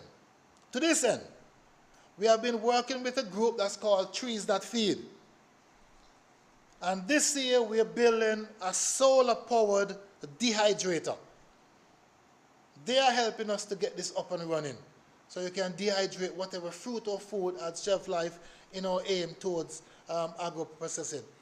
But in the meantime, we have already imported, through the same Trees That Feed, several varieties of avocados, Hass, and I have the name someplace here, and among of the other things that we'll be using to graft in our avocados. So later when I come for the 2,000 avocado seeds, know that we have the stock, the root stock, to do the grafting. Madam Speaker, one of the overall plan and production within the government of Montserrat is the production of processed and semi-processed foods. Our abattoir is one of the state-of-the-art facilities we have on island. Last year alone, we have doubled the amount of animals that has passed through this abattoir. And we further plan this year to offer some training to the staff and the public to be able to take the cuts. I understand if you take the different parts out of the meat, you can increase that price by at least 100%. And that's part of our planning for this year, providing specialty cuts of meat. Madam Speaker, we spoke about chicken before, so if you're doing chicken, the next step is to have a place to slaughter them. This year, Madam Speaker, we'll be building a chicken slaughtering facility so we can have our own meat properly killed in sanitary conditions available to the public. I spoke of the avocados before, don't need to go into that again. Spoke about the Trees That Feed and the grafting. Madam Speaker, or the brands. We have on hand at the ministry Simmons, Russell, Orango, and Hass. These are avocados that we can now use to graft onto the seeds that I'll be begging the public for later on again. Madam Speaker, we have been steadily increasing the variety of fruits, and also this year we'll be adding some different types of guavas, Ruby Supreme, Tropical Sweet Peach, to our national tree planting program. Blue Belt. Madam Speaker, one of the Britain's or the United Kingdom's initiative is the Blue Belt Initiative. Now this program was initially built for marine spatial planning and marine protected areas. But we have a unique situation on hand. We have a volcano that for some reason, we need to relook them, we have put a zone around it where we just cannot go. We are saying to the Blue Belt people, we don't need any more protected areas. That is our protected areas. What we need help with is aquaculture, coastal protection, training and capacity development, artificial reefs, and I'm saying it in here so they can see that I'm serious. Not so much about spatial planning and stuff like that. I want tangible things that the people of Montserrat can benefit from. Madam Speaker, fishing processing and distributing center. These are the things that we're looking for, and for what I've been told, the program can and has been customized in other countries to suit that specific country's needs. And these are the needs we have on Montserrat. Last year I came in here and said I wanted to do crayfish and lobster. I'm saying help me to get these projects up and running. Madam Speaker, backyard gardening. I hope I don't miss anything. Backyard gardeners produce a significant amount of foods on the island, and they are a major contributor to our food security. If we accept this, we cannot leave them out. So we have done a number of things, and I have the list, I don't want to call nobody's name, but we have the numbers of the amount of backyard producers we have been helped with the planting boxes, the irrigation system, the seed, the seedlings. We are reviving that initiative this year, and we have the names too. So we'll be coming to check to make sure that they're using the implements that the ministry invested. Madam Speaker, we want to re-energize the sector and encourage our citizens to plant in the space they can find to help alleviate some of the strain that they face. One of the easiest way for any family to put more monies in their pocket is to plant some of the things that they buy in the shops. And this is why we push them to produce. Now, with all this work, with all these farmers, from the animal husbandry to vegetable farming, we want to be able to showcase some of their work. We have not had an agriculture fair in this country for quite a while. And I'm saying we are bringing back the agriculture fair this year. Last year we tried to work with a private person and it didn't happen, unfortunately. But this year, Madam Speaker, we will be having an agricultural fair. Adding to the fishing, that you can see what we're trying to do. Madam Speaker, sometimes when you listen to the rhetoric, you wonder if we're the worst in the world. Because it seems that people only find the negative things to pull out and publicize. There's so many good that's happening in this small place we call Montserrat, and if we love this place, we will not be saying some of the things that we say. There's a scripture, and I have it later, whatsoever things, you know it. Everything I've said so far is true. Yeah, well, I'm saying. Okay. I know the scripture very well. True, lovely, fear, of good report, virtue, praise. I've been to church, so just like you. Madam Speaker, let's maintain some order. If there be any virtue and praise. There you go. Madam Speaker, and to environment. I will not be deterred by, some people. It was the Dominican, I believe, lady, Charles, I believe. She said, I love bees, I love birds, I love trees, and while I understand their importance and their value, I do not love them or revere them more than people. And it is with this concept, with this belief, with this understanding, Madam Speaker, that everything I do is about people.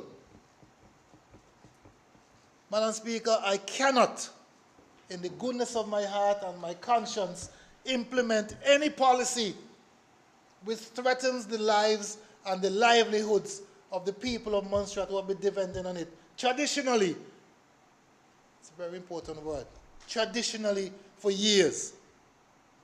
Madam Speaker, conservation is important. We have to make sure our generations to come have something to look forward to. There's something that says you're sitting under a tree that was planted by somebody else before you. And I think it's the Chinese who say the best time to plant a tree would have been 100 years ago. But the second best time, just in case you didn't plant it then, the next best time is now. Madam Speaker, while we understand to protect our biodiversity, we have to strike a balance. So, Department of Environment, in our quest for biodiversity protection, in our quest to manage invasive species, in our understanding that if they're not kept in check, they have the potential to decimate the entire country. Remember the story and the saga with the giant African snail and the stand that we import. We had to make sure that all the policies were in place. And so far, Madam Speaker, now one giant African snail came out of that production that came here. We put all, money cost us, and I know, I look in a particular direction, kind of pointed. The monies that were put to make sure that the things were done, that we mitigate against this potential disaster to our economy, were put in place to make sure that we control that. Understanding the importance of controlling invasive species. And as such, we have a policy document developed to control all invasive species in an island. And additionally, we have developed, in conjunction, mind you, not by ourselves, with JNCC, and they must get their props and their praise. Thank them very much, Jane and everybody else in that, that organization. And we have just added, thankfully, and I'm glad for that, Ms. Yulin Silcott is now part of that agency, Congratulations to her, one of our very own. Madam Speaker, we are working with these people to come up with our biodiversity strategy, making sure that we are adequately protected from anything that can come into our ports or, if left unchecked, can decimate our country. I hear in Antigua that when the snail get away, you can't even walk in your yard. That's true. And this is the kind of focus you have to have in protecting your environment. Madam Speaker, additionally, there are a lot of grants that float around, and I'm saying it here. People look to the grants that are published publicly, whether from the UK, through Darwin, DEFRA, whoever they are. Look for those grants, apply for them. Apply for them, so you can bring them back here locally to benefit us. We have been successfully awarded 250,000, I had the question if it's pounds for true. 250,000 pounds to develop and enhance biosecurity measures on island. That's a lot of money. By the time this is finished, I want to see a facility. We may just say we need the landside thing tied to the port so that we can protect and check for these things coming in so we can mitigate against anything going across our country. This money is, Madam Speaker, I'm told the project supervisor would be on island next month to get this project started. I am happy and I am thankful for that piece of work. Madam Speaker, earlier I mentioned, just alluded, to a tissue culture and what it can do for Montserrat. Madam Speaker, I'm happy to announce today, with the work and with the collaboration of the OECS, there'll be an island liquor later this year, I am holding, can I say that?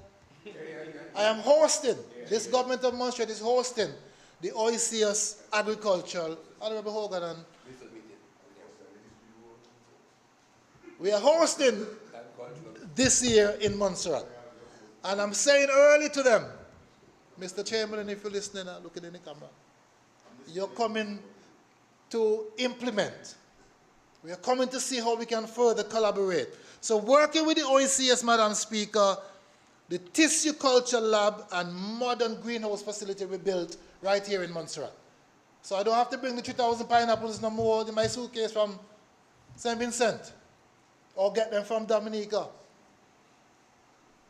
I will be building a facility here. We've already found the site. We already have the plans. The consultants from Innovate, nice word, Innovate Consultancy were on island already.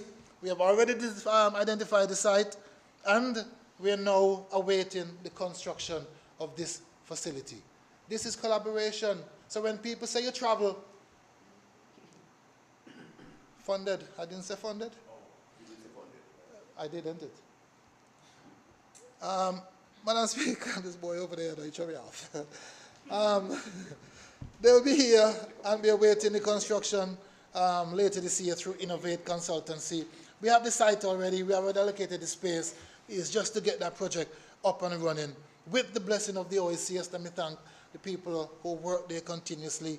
I was saying when you travel, it's not just to go and stay in a fancy hotel. Charles tell me every time you go, you make sure you bring back something. Minister, no apologies. Minister Charles, he's my friend. No disrespect. Honorable Colonel, thank you, Minister. Madam Speaker, when you go, it's to lobby, it's to create relationships, it's to know them by name, Natasha and all them who work in the department, to be able to say, listen, this is our situation here. How can you help us? What can we do together? This is why you go. I won't even tell you about a trip I went to halfway around the world and come back with nothing. Climate change. Wasted my time. I'm serious. I'm trying to be frank here, Madam Speaker. And this is the house. We're not allowed to lie in here, I understand. Madam Speaker, I'm kind of diverting a bit. They do some people.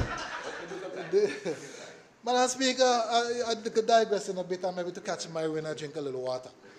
Madam Speaker, I went all the way to Dubai for COP28. It's the truth, it cost us money to get there.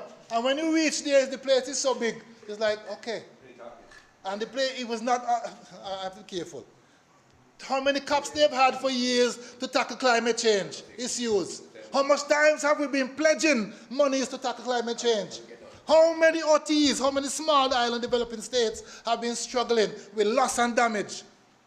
And you're going to pledge some big monies to a fund and then tell me, as an OT, what?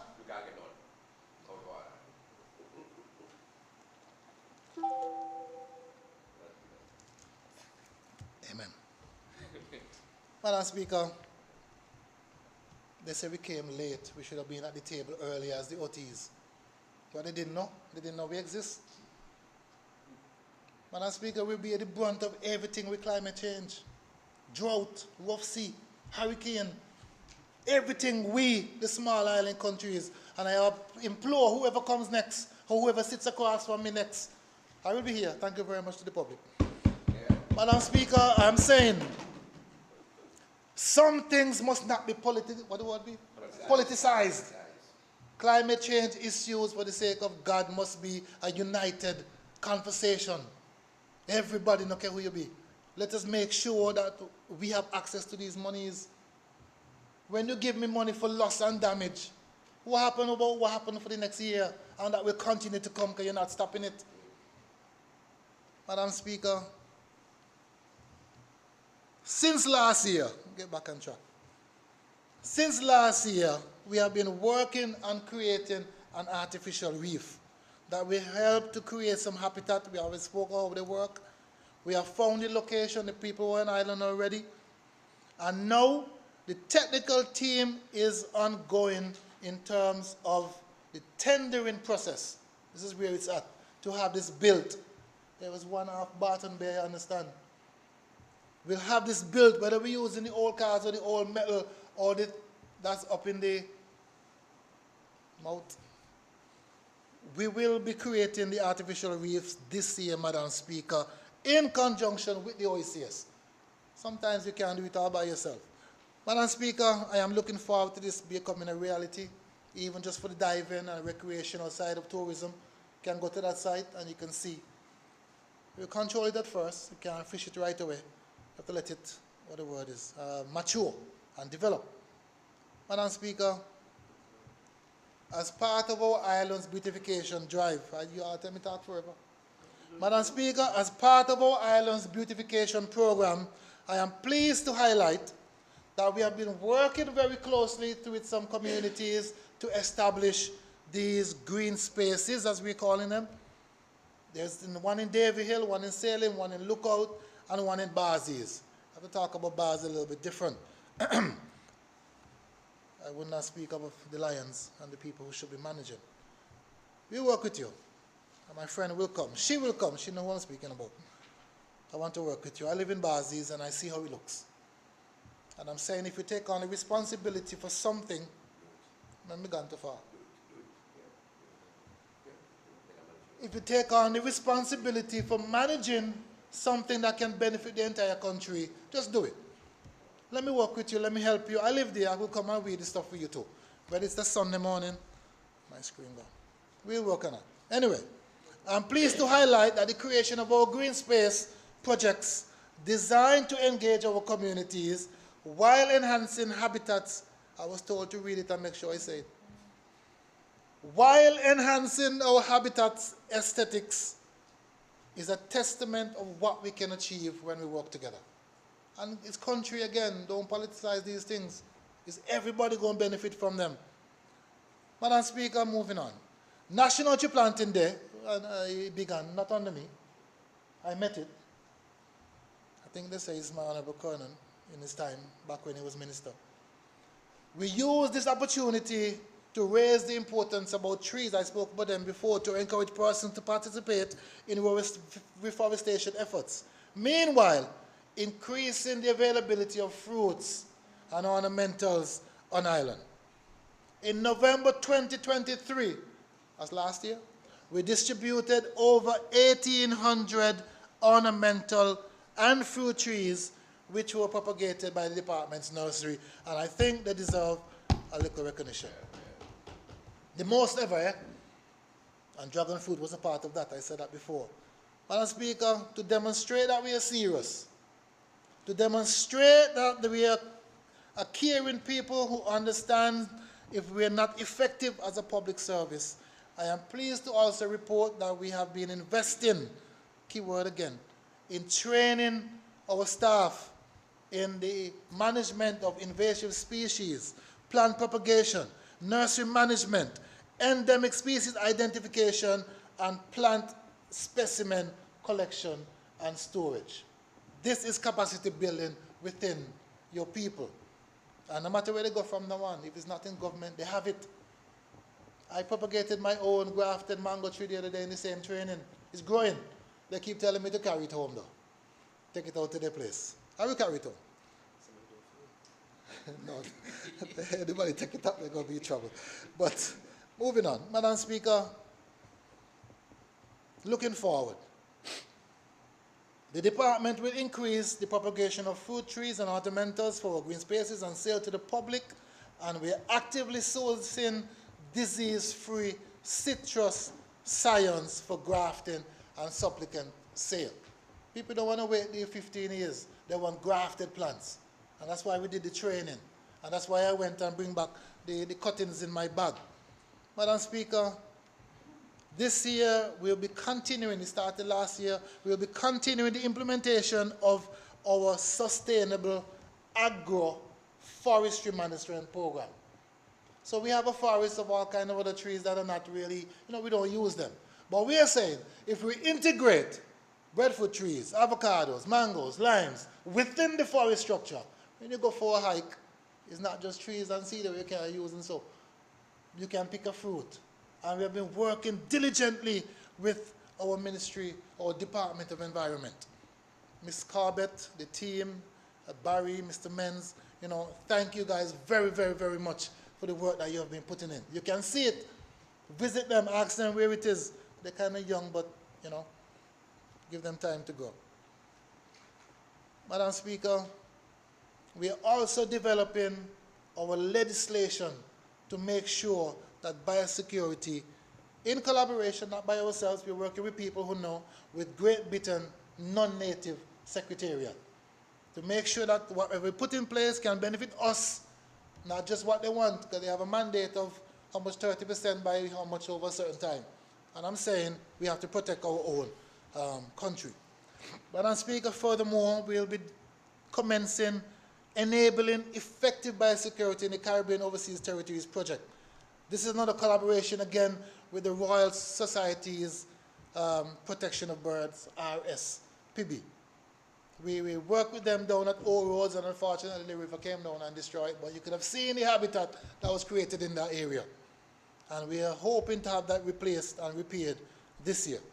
Madam Speaker, our seabed monitoring project, that continues, and we're making sure that our coastal health is up to standards that these birds will survive when they pass through.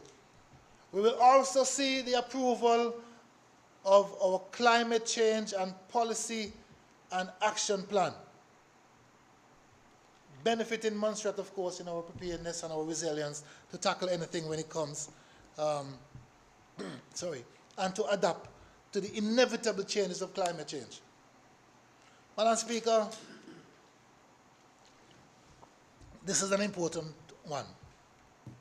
I cannot come in here and not speak of the challenges that the whole country, not just the farmers, are facing with the agoutis, the Farrell chickens, the iguanas, and the red fire ant. And this is why, just going back a bit, it's important to protect your biodiversity. This is why it's important to make sure what we did with the aggregate for the port. Some years ago, I understand some material came in here, and as a result, we end up with fire ants. We didn't have them before. They're causing havoc. They're causing us thousands of dollars a year just to keep them at bay. And from what I understand, we were never able to get rid of them, it seems. We brought people in to look, and it's like, yeah, Minister, I see a problem. We are saying, Madam Speaker, that we have to deal with them. So this is really high on my agenda. We will continue what we can. We've been giving out traps, some things I really don't want to mention, but we've been working with our farmers to control the areas where they are heavily under threat, and they're working. Madam Speaker, the plan this year, but before I can get to the plan, we have a cabinet paper that's drafted now to remove the protected status, partially, in the keyword, protected status of the agouti. So we can hunt, so we can cull. Manageable, of course, with the data, and that's the key word, with the data to show that our measures are working. So we don't completely decimate the population. Madam Speaker, this is high on the agenda for the ministry. Like I said, we have the paper. It's just taking it through the steps of getting that done. And their food. That's how you said, isn't it? People, their food. I know a good friend of mine who said, boy, you don't know how they taste until you try, you're going to understand what we have here.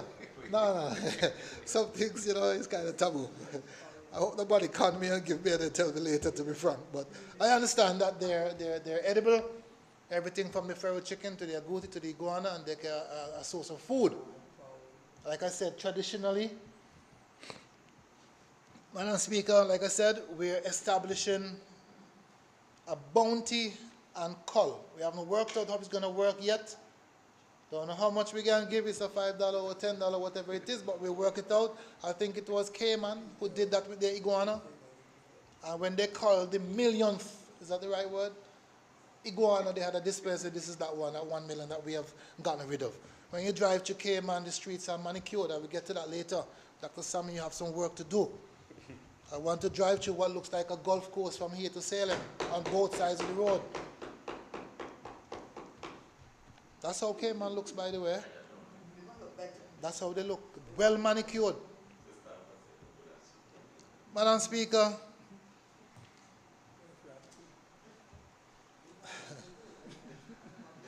over this upcoming year, the Department of Environment, my Department of Environment, will be collaborating with the Department of Environmental Health. I hope the minister, well, I don't know where he's going to be. We'll be working with the Department of Environmental Health to create a recycling policy for Montserrat. We do not have one at the moment, and we're working with them to make sure that whatever is profitable that can be recycled. We have already had meetings with 2 companies who are willing to collect, and we're putting the things in place to make sure that it can happen. And from what I'm told, old cars, metal, cardboard, and cans are the most valuable of the recyclables. Glass is on the lower spectrum. Madam Speaker, one of these companies said to us, why don't you make a glass beach down at Margarita? And if you if you Google on your phones, glass beaches, you can see, all of you have your phones, what a glass beach has the potential to look like. We are already taking the glass out of the environment through some collaborations with the private sector. And, you know, side possibility, we'll look at all the environmental concerns, obviously, but glass apparently comes from sand. Sand, beach, glass, putting glass back on the beach. And those persons who are in those people who make things, what you call those trinkets and these other things. If you see what the sea does to a rough piece of glass, when you pick it up, it must look like something that can make something.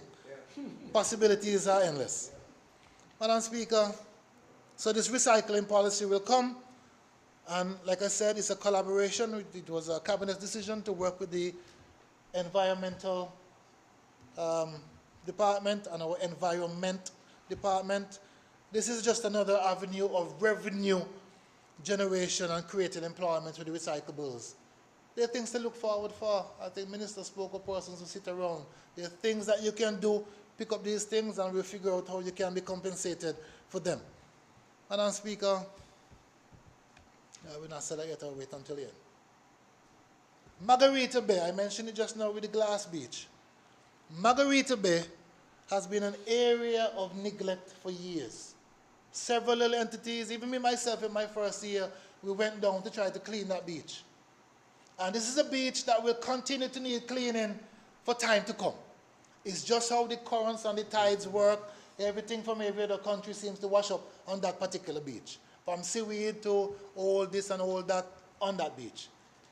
Madam Speaker, I am happy to report to this Honorable House that we have been able to make the roads free and safe to drive all the way to the sun.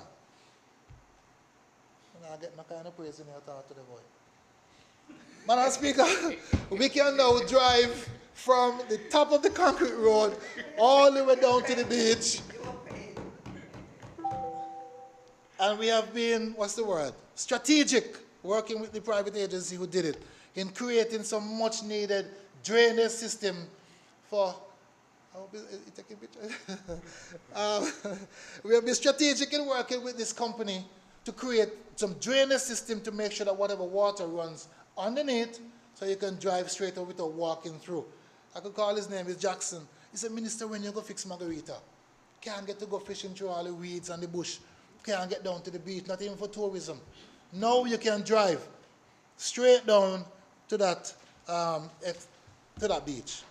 Madam Speaker, if I even had the money, I would be a little small pier, a little something that we can stand up on and fish from one side.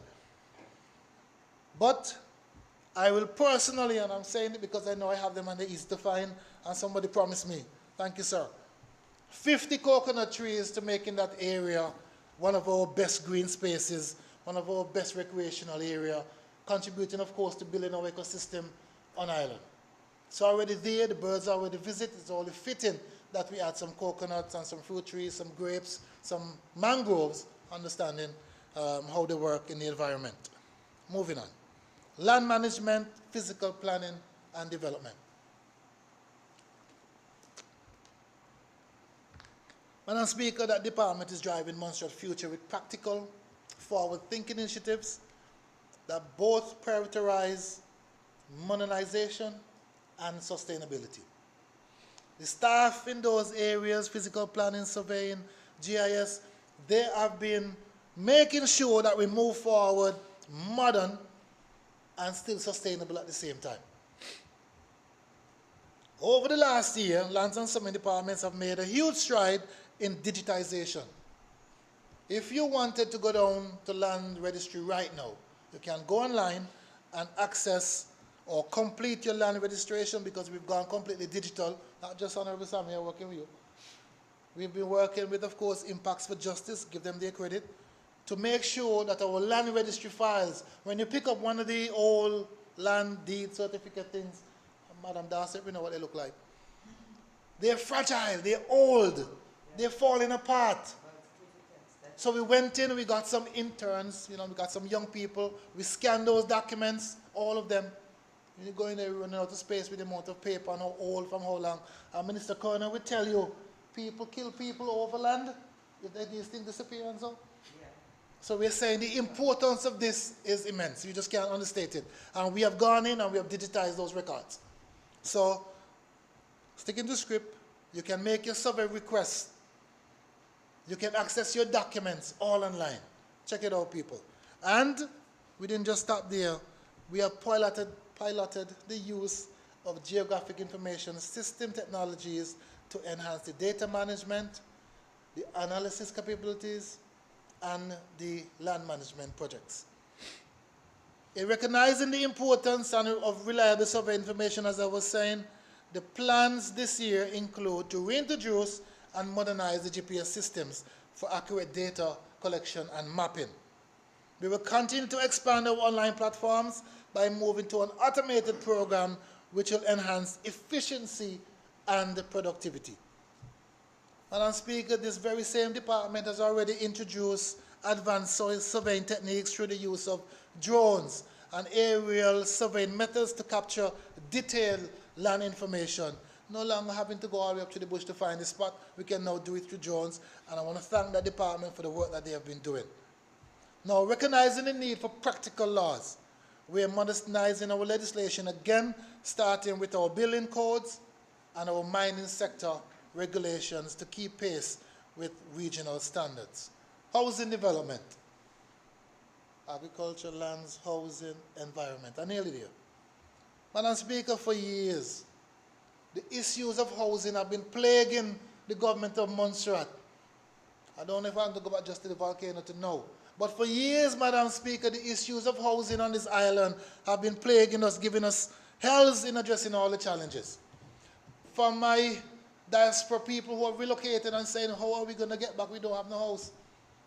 To our local people who are living in dilapidated conditions, some of the same houses that previous governments provide. Madam Speaker, the work there is not an overnight fix.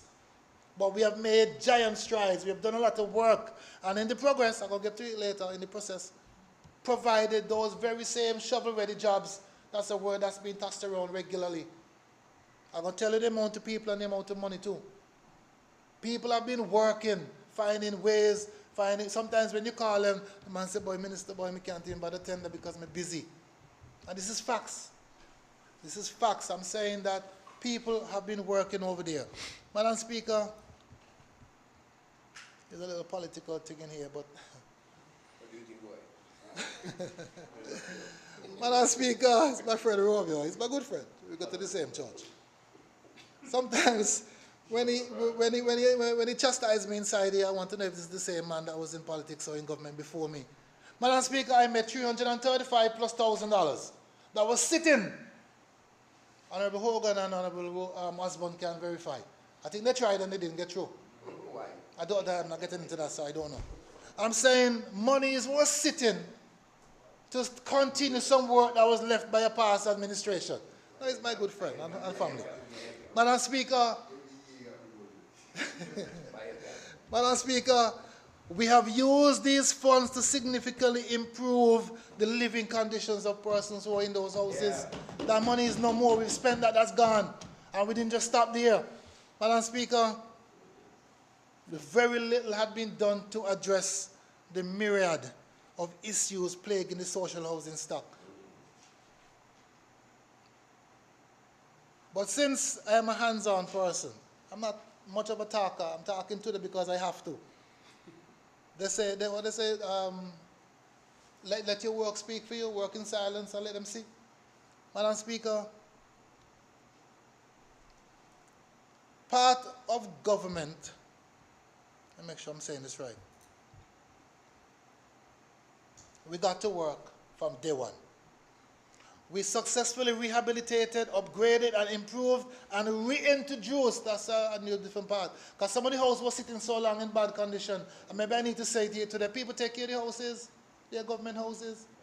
Don't destroy them, man. Oh God, we try to help you. But I'm saying there were houses that were sitting empty. We have successfully brought those houses back. LDA, thank you. Mr. Greenaway, you and your team. We have successfully brought those houses back, and persons are in them. One young lady with a little child said to me, Minister, when I promised her last year that you'll be in your house before Christmas, she's in her house now. Just now, they're coming out. We have more that's being worked on at the moment. We have money too. We have money. And this is what, when your aid donors trust you, amen, when they don't have to worry if you're going to put that money in your pocket or find somewhere under the table to do it, they can and will give you the funds that you need. And with the help, it's not me alone. You see, I think it was Honorable Kernan who thanked the FS and her team. That cannot be understated. I want to know who sell donut and coffee so I could send them some things in there to give them a little thank you very much for the work. I don't know what they like down there, if it's chocolate or whatever it is. But I will find a way and they will tell me. Kenya, Alverna, Tori, the entire team, Maria, thank you guys for that work. When you hear the FS tell the minister, what time you go home last night? You have to keep the staff. You feel for them. Yes, yes. So it's one thing to want to do things as a minister, but to have the financial capability or the team that's capable.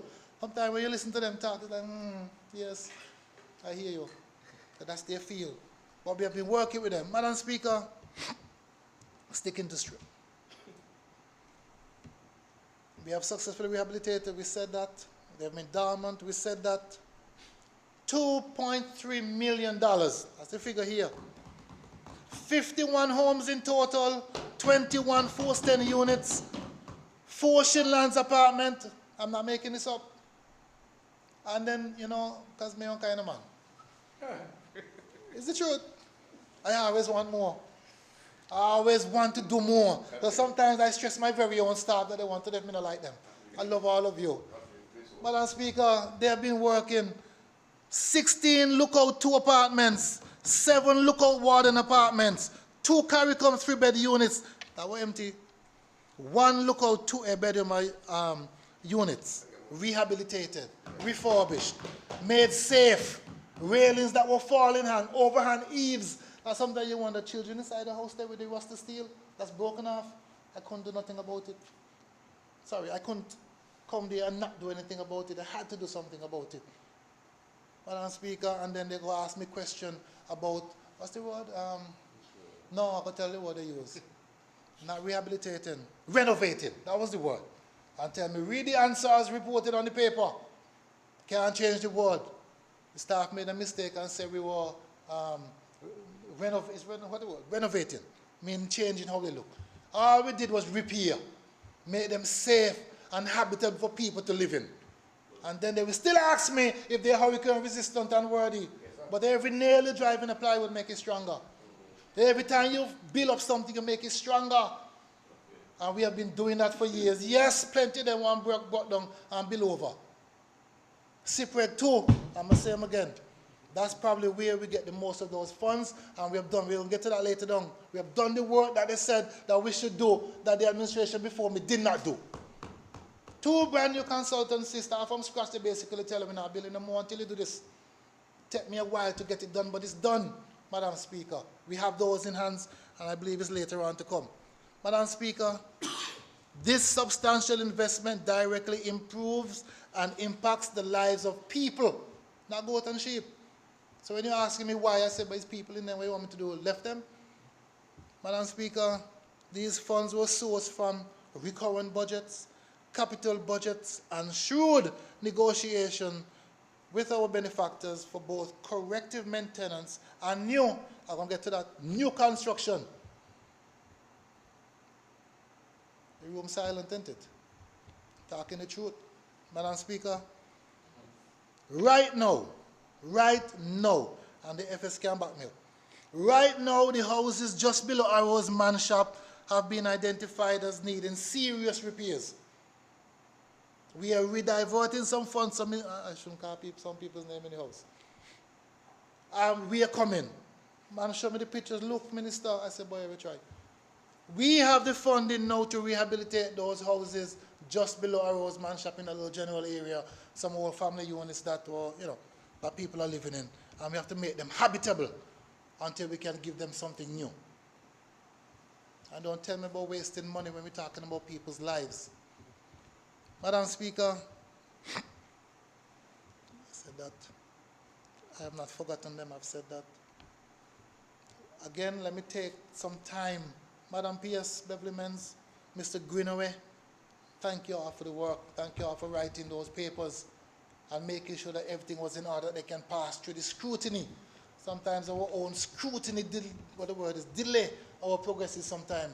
And then you want the government want to take us along processes, proper processes to make sure that we're doing what's right. And it's not just about the aesthetics, I said that already, safety, Madam Speaker, Lookout Warden Unit. Lookout Warden Unit is a unit where my residents live, they are my people.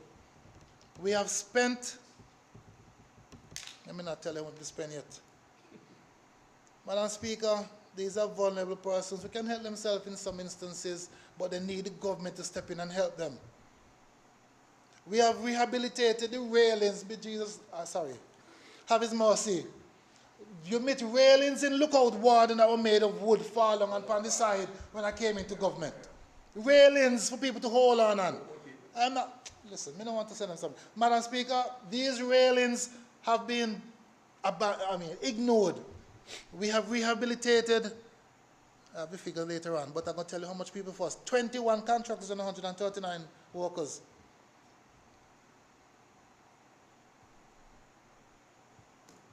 Madam Speaker, the spill-off. We can't even talk about the spill-off to the economy and the shops that sell building material, the painters, the truckers, the tilers. These are people that you're providing jobs for. I'm not going to wait in the speech, but I'm saying that these are the people that found work, found income. Nearly done. Madam Speaker, if you should visit Lookout, Shinlands and Drummonds, you can see the evidence of the works that are being carried out. This is not just talk, Madam Speaker. It is easy to disprove an opinion, but when you see the facts, They speak for themselves. Tangible evidence. Madam Speaker, further to the physical works, we did some serious policy work to support the house initiatives. We did the entire review of our social housing framework, which would deal with the allocation system, the management system, who can get, who qualify, that sort of thing. We have done that sort of work, Madam Speaker. Madam Speaker, we have also developed our new social housing designs. It is these same designs, Madam Speaker, that gave us the ability to say to our benefactors, listen, I have done this work. This is our next step. These are the people who will benefit. And as such, through an addendum, we found some extra monies. And as a result, Madam Speaker, with these designs, we have designs for the single, the multi-story, the 1, 2, and 3 bedroom units. And we didn't just design them, we have to give allowance for our disabled or differently abled people. So we have incorporated not just resiliency features, not just these features that will make sure that we stand, but the access for disability and those persons who need to access these houses. We were in here the other day, and my good friend, Mrs. Jua, love her to my heart, she came up the steps to get up here, and when she sat, she said, Lord of His mercy, super now, we can't come up here again. We have to build with these features in mind going forward. Madam Speaker, these designs and this bit of work is what we use to approach our benefactors, and an additional $1.3 million, thank you, $1.3 million for corrective maintenance, not building new ones, just to correct some of the maintenance issues, Madam Speaker. This project is ongoing and well advanced. Persons are benefiting, and we will continue throughout the rest of the year. Madam Speaker, in the next separate program, sometimes you have to claim these things, and we already have a theme of all the things that we want. And in that very same separate program, new built, new, not repairing, new, and I'm saying it whole time, new built houses in that program. And the FCDO have given us the nod of approval to say, yes, it's time. Madam Speaker, due diligence, strategic conversations, attention to detail. And let me just remind you that we have done all that work while navigating a global health crisis. 2 years you can't move a stone, you can't do nothing, you want to be close to somebody. You remember how long COVID lasts? Like you forget.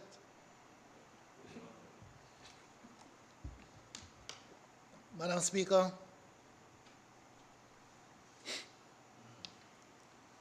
I understand how you feel. If I was sitting there, I would feel the same way.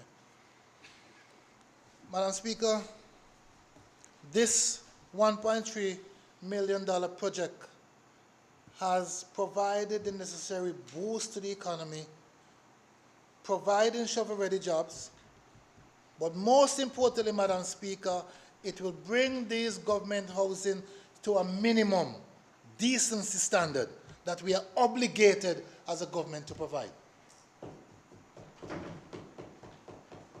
Master, after all of that, we still have more to talk about. Our department, our ministry has pushed hard and negotiated for the funding for the development of phase 1, and I say it again, in phases, incremental steps I said before, phase 1 of the new Drummond's social housing development. We have already taken down a couple of the buildings, relocated one person, and if we get the bulldozer, sir, we will cut some costs. Give us more money. Just saying that. We have seen the deplorable condition of the houses in Drummond's, which was supported, and they were supposed to be temporary at one point, and they're still here, obviously. Our efforts have paid off, and we were approved $1.5 million for the construction of some units in Drummond's. Madam Speaker, we are working now to figure out which ones do we build. Do we build 2 little duplex, a 3-bedroom, award an apartment type system to make sure that the $1.5 million give us the most possible value for that bit of money and benefit the most people. We are traditionally a people who want a house with a picket fence around it. But when you look in some other countries as to what they consider to be social housing, Madam Speaker, I say we're doing a good job. And we will continue to make sure that we address all these issues going forward. Madam Speaker, infrastructural works is incorporated into that money. We have to do the work that would support the houses. The sewage, the utilities side, electricity, water, have to be put in place to make sure you can't just build a house and then there's nothing to connect it to. And those systems are all, we are working to make sure that these families in Drummond's in those units. Mind you, we went in before and done some work on them and we painted and we repaired. But the next step, Madam Speaker, which we are on right now, we are working out which ones to actually build. Again, LDA. Madam Speaker, just yesterday I got a call. Are we really putting wood roof or concrete? And I said, no, it's concrete. We have to build for resiliency and climate change, and we have to build for extension upstairs. And I thought that's what caused the suspension in the last time. You build a family unit and you can't extend up way upstairs for some astronomical amount of monies. Madam Speaker, in this advanced new CPREC program, social housing, I am told, and I'm going by what was said to us, will be a priority. This is what growth looks like. This is what progress looks like. And while I am happy for this progress, while I am excited for what we have done so far, I dare not become complacent. I dare not say, yes, we have reached top of the hill when I know there are plenty more mountains to climb. Madam Speaker, if and when I am re-elected into government, when? I claim it in the name of the Lord. We will make sure that this program continues. We can't leave certain things to a government that come next and say, let me put a hole on that. A lot of the projects that we implemented or have implemented apparently was sitting for a number of years. They already know we wanted hospital. We already knew we wanted port. We already knew we wanted the airport resurface and did nothing. Busy worrying about where to put it. Madam Speaker, I gave my credits to the Land Development Authority. They are a very integral part of my ministry. They manage sand mining. And sand mining, we know, is one of the major resource generators for government. And as such, we have to look after this group of people. They employ well over 65 last time I checked persons.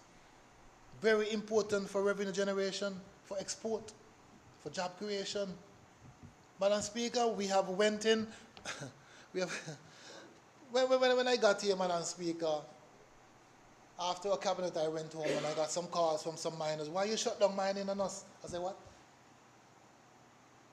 Why you shut down mining on us? I said, what are you talking about? They shut us down because we have passed the limit. Nobody saw that they're running out of material to extend the physical development plan to allow sand mining further up. 5 full years, and nobody saw that needed to be done. Madam Speaker, we have gone in, we have extended the zone, we didn't just stop at Bellum, we have done the work in Fort Gott, and right now, my team, my surveying team, Nicole and others, thank you very much for your work. Thank you very much. They are now going in to map out what aspects of Fort Gott, because it has changed, belongs to government, so we don't encroach on people's lands, even though it's volcanic zone. People still own the lands. That's where we're at as a government. That's where we're at as a ministry. Madam Speaker, we have to be careful in these operations into Fort Gott because we have to be mindful of the environment. We have to be careful of the worker safety. I didn't even say that we have developed the mining regulations to allow people to get their license and their permit, but we have done that work already. Madam Speaker, motorsports, LDA, lands, it was mentioned before, we are working to make sure that this year, and we understand we pledged a lot more money this year than we did the first year, to make sure that racing operates under a safe environment, can bring St. Martin and St. Kitts and Antigua here, hundreds of thousands of dollars we spend when we go. What happens if they come? What happens to the economy if they come? And racing carries a following. More to big up yourself. Love you, my brother. Doing some great things there. I'm just saying, understanding the industries that we have, you put the resources behind them to make sure that they can function. And this year, Madam Speaker, Honorable Colonel already said it, we are putting the funding behind them to make sure that they could have their facility. They have done the work, what do you call that? The project document, the proposal, to see what they will be building, a complete facility to make sure that they have the right environment. I saw a car pull left one time and ended up in the ditch because the road went up and down and turned corner. Not a safe place for racing. Not the kind of horsepower, mind you, because we have some serious horsepower around here. They can't beat me down, I have my bike. Madam Speaker, moving on. So I'm just urging the relevant authorities to work with government to implement as soon as the budget is passed, and it will be passed, hopefully by tomorrow. As soon as the budget is passed, we can get running. As soon as we can get the bulldozers over to Carkill, trailer or no trailer, we're going to get it out there somehow. To make sure we can clear the track, we cleared it already, but there's some more work in getting that done. And of course, as I said, the land surrounding that will be used for agricultural purposes, making sure that they're in a safe environment to get this ball rolling. Madam Speaker, as Minister of Housing and Lands, I'm proud to highlight government's steadfast commitment in providing diverse pathways to home ownership. Our initiatives have included the completion and occupancy of 5 houses, with 1 more currently in progress. Madam Speaker, our residential service lot program have given 15 citizens proud landowners. We didn't charge them. They showed that they have the capacity to come on a loan at the bank, and we provided the land to make sure they could go to the bank and say, listen, I have land, I no longer need 350,000, I only need 302. And this is how you help people to get themselves going. So out of that, 6 persons have already gone in, I believe, and 1 just started the other day. And the others are going through the process of commanding loans and getting that process, whether through credit union or Bank of Montserrat or otherwise. Madam Speaker, this is how a government empowers their people. This is how you make sure that a person can come on and have their own home. I'm still saying this with a heavy heart because I know, and when you listen to the people at the bank, they tell you by law.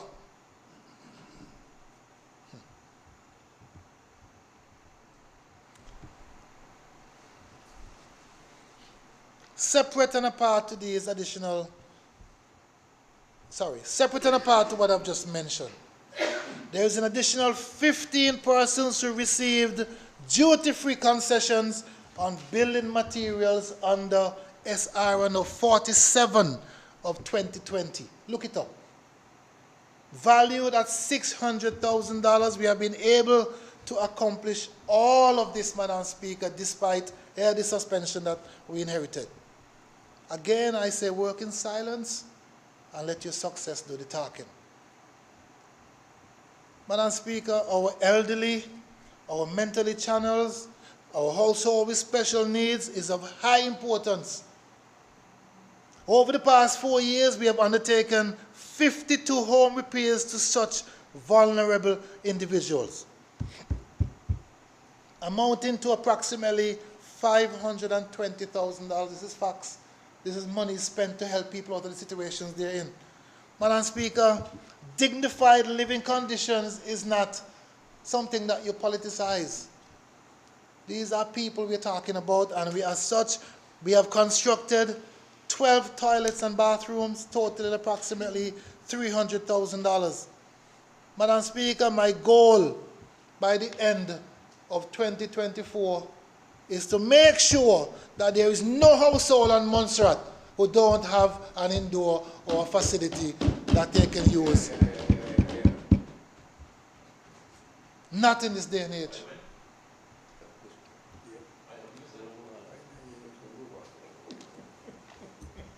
2024, I said just educated in here. You know me here. I understand.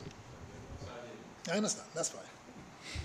Madam Speaker, we are systematically working on permanent housing solutions for families in the wooden units. We spoke about that briefly.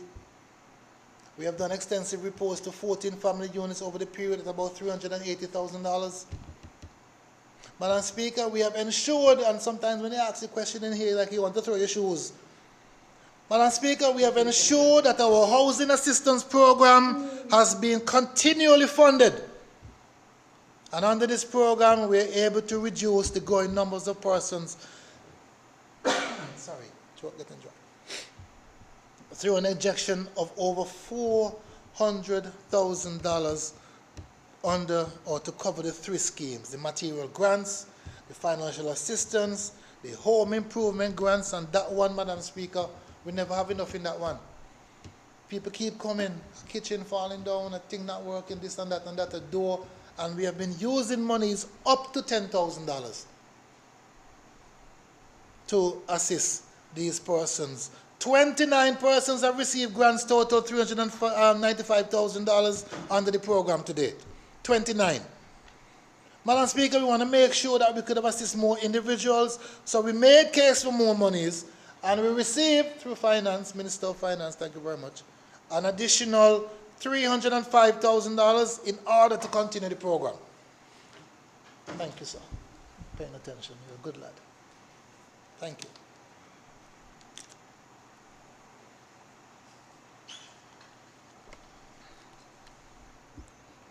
Maybe something else I need on that. Water. Loosen the tongue a bit. Madam Speaker, 305, right. We have been able to help an additional 2 persons, I'm talking so far, not before, I'm talking just last year to now, to help an additional 2 persons with financial assistance grants valued at $80,000. It's so much different avenues that we're doing within the ministry to help different categories of persons. Madam Speaker, the relocation and rehabilitation of public assistance houses. What are these houses? These are houses that we move from place to place to accommodate people. Over the past, we have helped 3 vulnerable persons who were living in very dilapidated conditions, and they were rehoused through this program, costing us $195,000. Giving people decency, giving them a house that they can be proud of. Every man's home is his castle, and as such it must be dealt with accordingly. Madam Speaker, government bore the cost of all these initiatives. They were free to the persons. Mind you, we already spoke to the type of persons that they were, all those who benefited. And as a result, this is just a byproduct, not the persons who you help now, 180 persons employed. These are facts and figures, I can't dispute them. Somebody might try. Madam Speaker, government has made a commitment to the following initiatives in the upcoming year. Increase the access to affordable housing for low and middle income individuals. Increase the social housing stock, which will be supported by an equitable allocation policy. Design and construct the infrastructure. This is talking about the new project in Drummond's and making them resilient to climate change. Madam Speaker, in conclusion,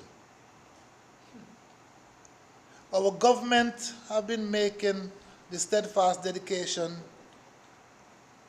to economic prosperity in every facet of our policies. We didn't just stabilize the economy, it was not just about that, but we also provided direct relief to citizens through some initiatives such as paying electricity bills. Madam Speaker, this injection of funds not only supports households, but it also boosts consumer spending. Recognizing critical need for electricity, our government, we have done a lot of work with our generators. We want to make sure that we have uninterrupted power supply, and I will leave that for the Honourable Minister. Under our enterprise development scheme, as stated, over 50 private sector business grants with over $5,000 each. Madam Speaker, investing in key infrastructure remains a cornerstone of our economic agenda. The port, the hospital, the financial services building, it underscores our commitment to modernizing critical infrastructure and driving efficiency, facilitating economic growth. Beg your pardon.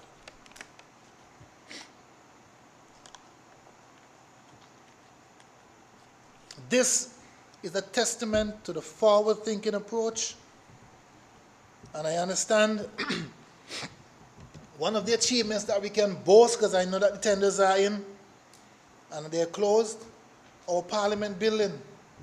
And Madam Speaker, you should take some credit for this, because I know you've been lobbying hard. We are now looking at the tenders to see who will be awarded the job to build our new Parliament building. Parliament building is not just a building. It's a sign of a country's development. It represents something.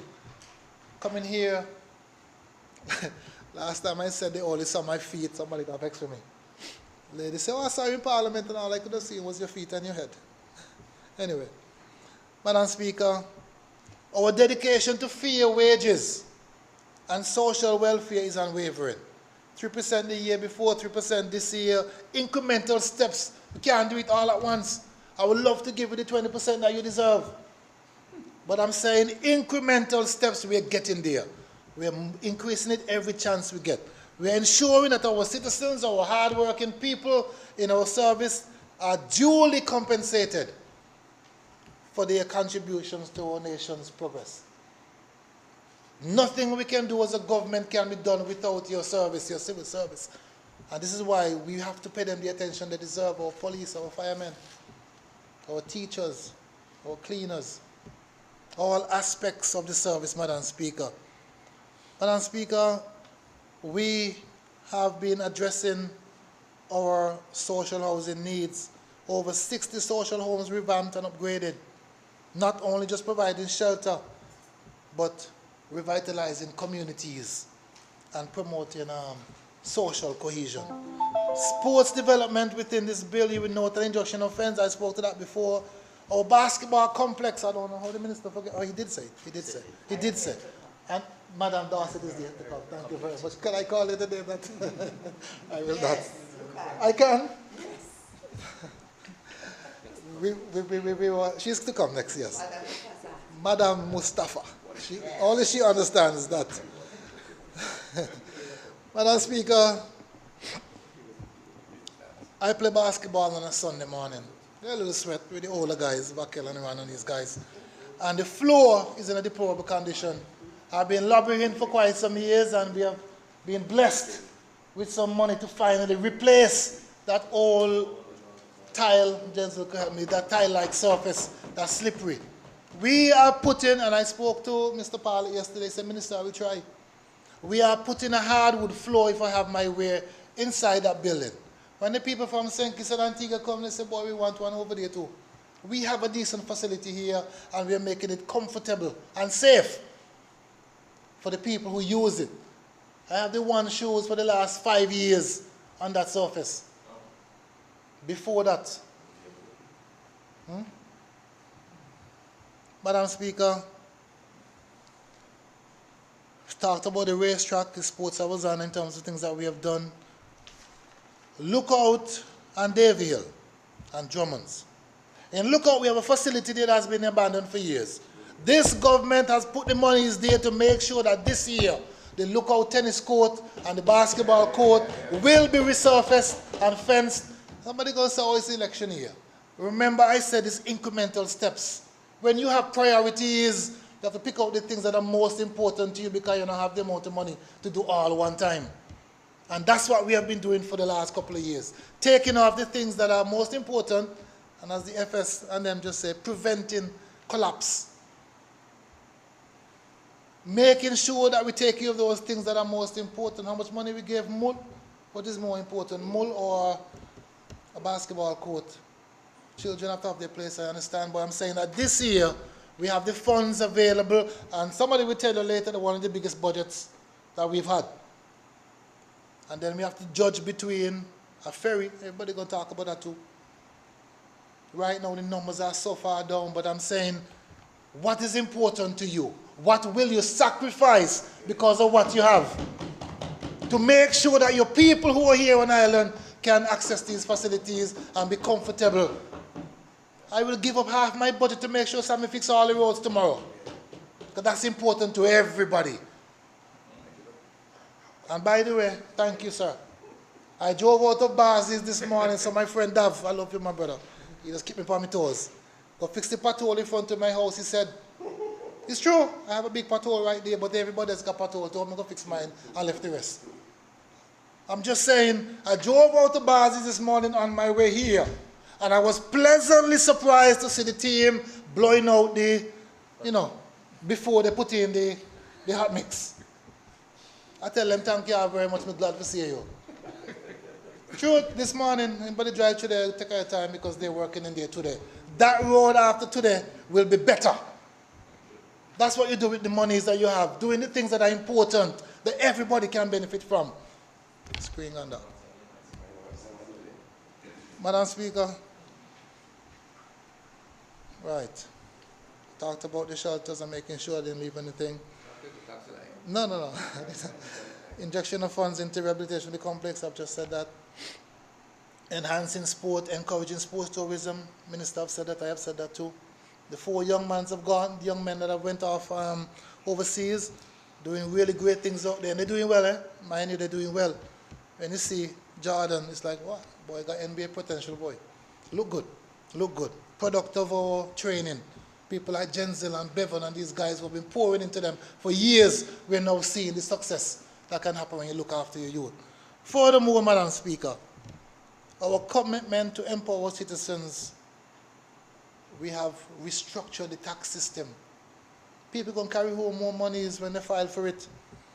Madam Speaker, it gives them more income so then they can do other things within and fostering economic prosperity for all. My screen is blank, something is wrong. But Madam Speaker, the scripture says, not that, I don't know if I pull up the right one. Whatsoever things are lovely, whatsoever things are true, whatsoever things are just, if they have good report, if there be any virtue, if there be any praise, let us think on these things. Madam Speaker, there are a lot to give thanks about and there's a lot more works to done, a lot more hills to climb. As I think it was Mandela who said, the work is not yet done, and through commitment, through working in partnership with our different agencies, I really can't find the end of my document, but it's okay, maybe God wanted it that way. We are making sure that we look after the people that we serve, look after our country, obviously, and making it better for everyone to live here. Thank you very much, and I rest.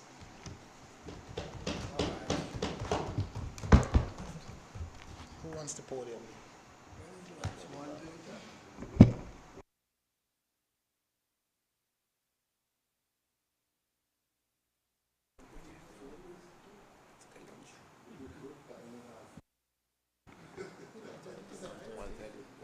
I recognize the Honourable Premier. Thank you, Madam Speaker. Madam Speaker, having heard Minister Buffon, tempted to ask what he drank this morning, but never mind.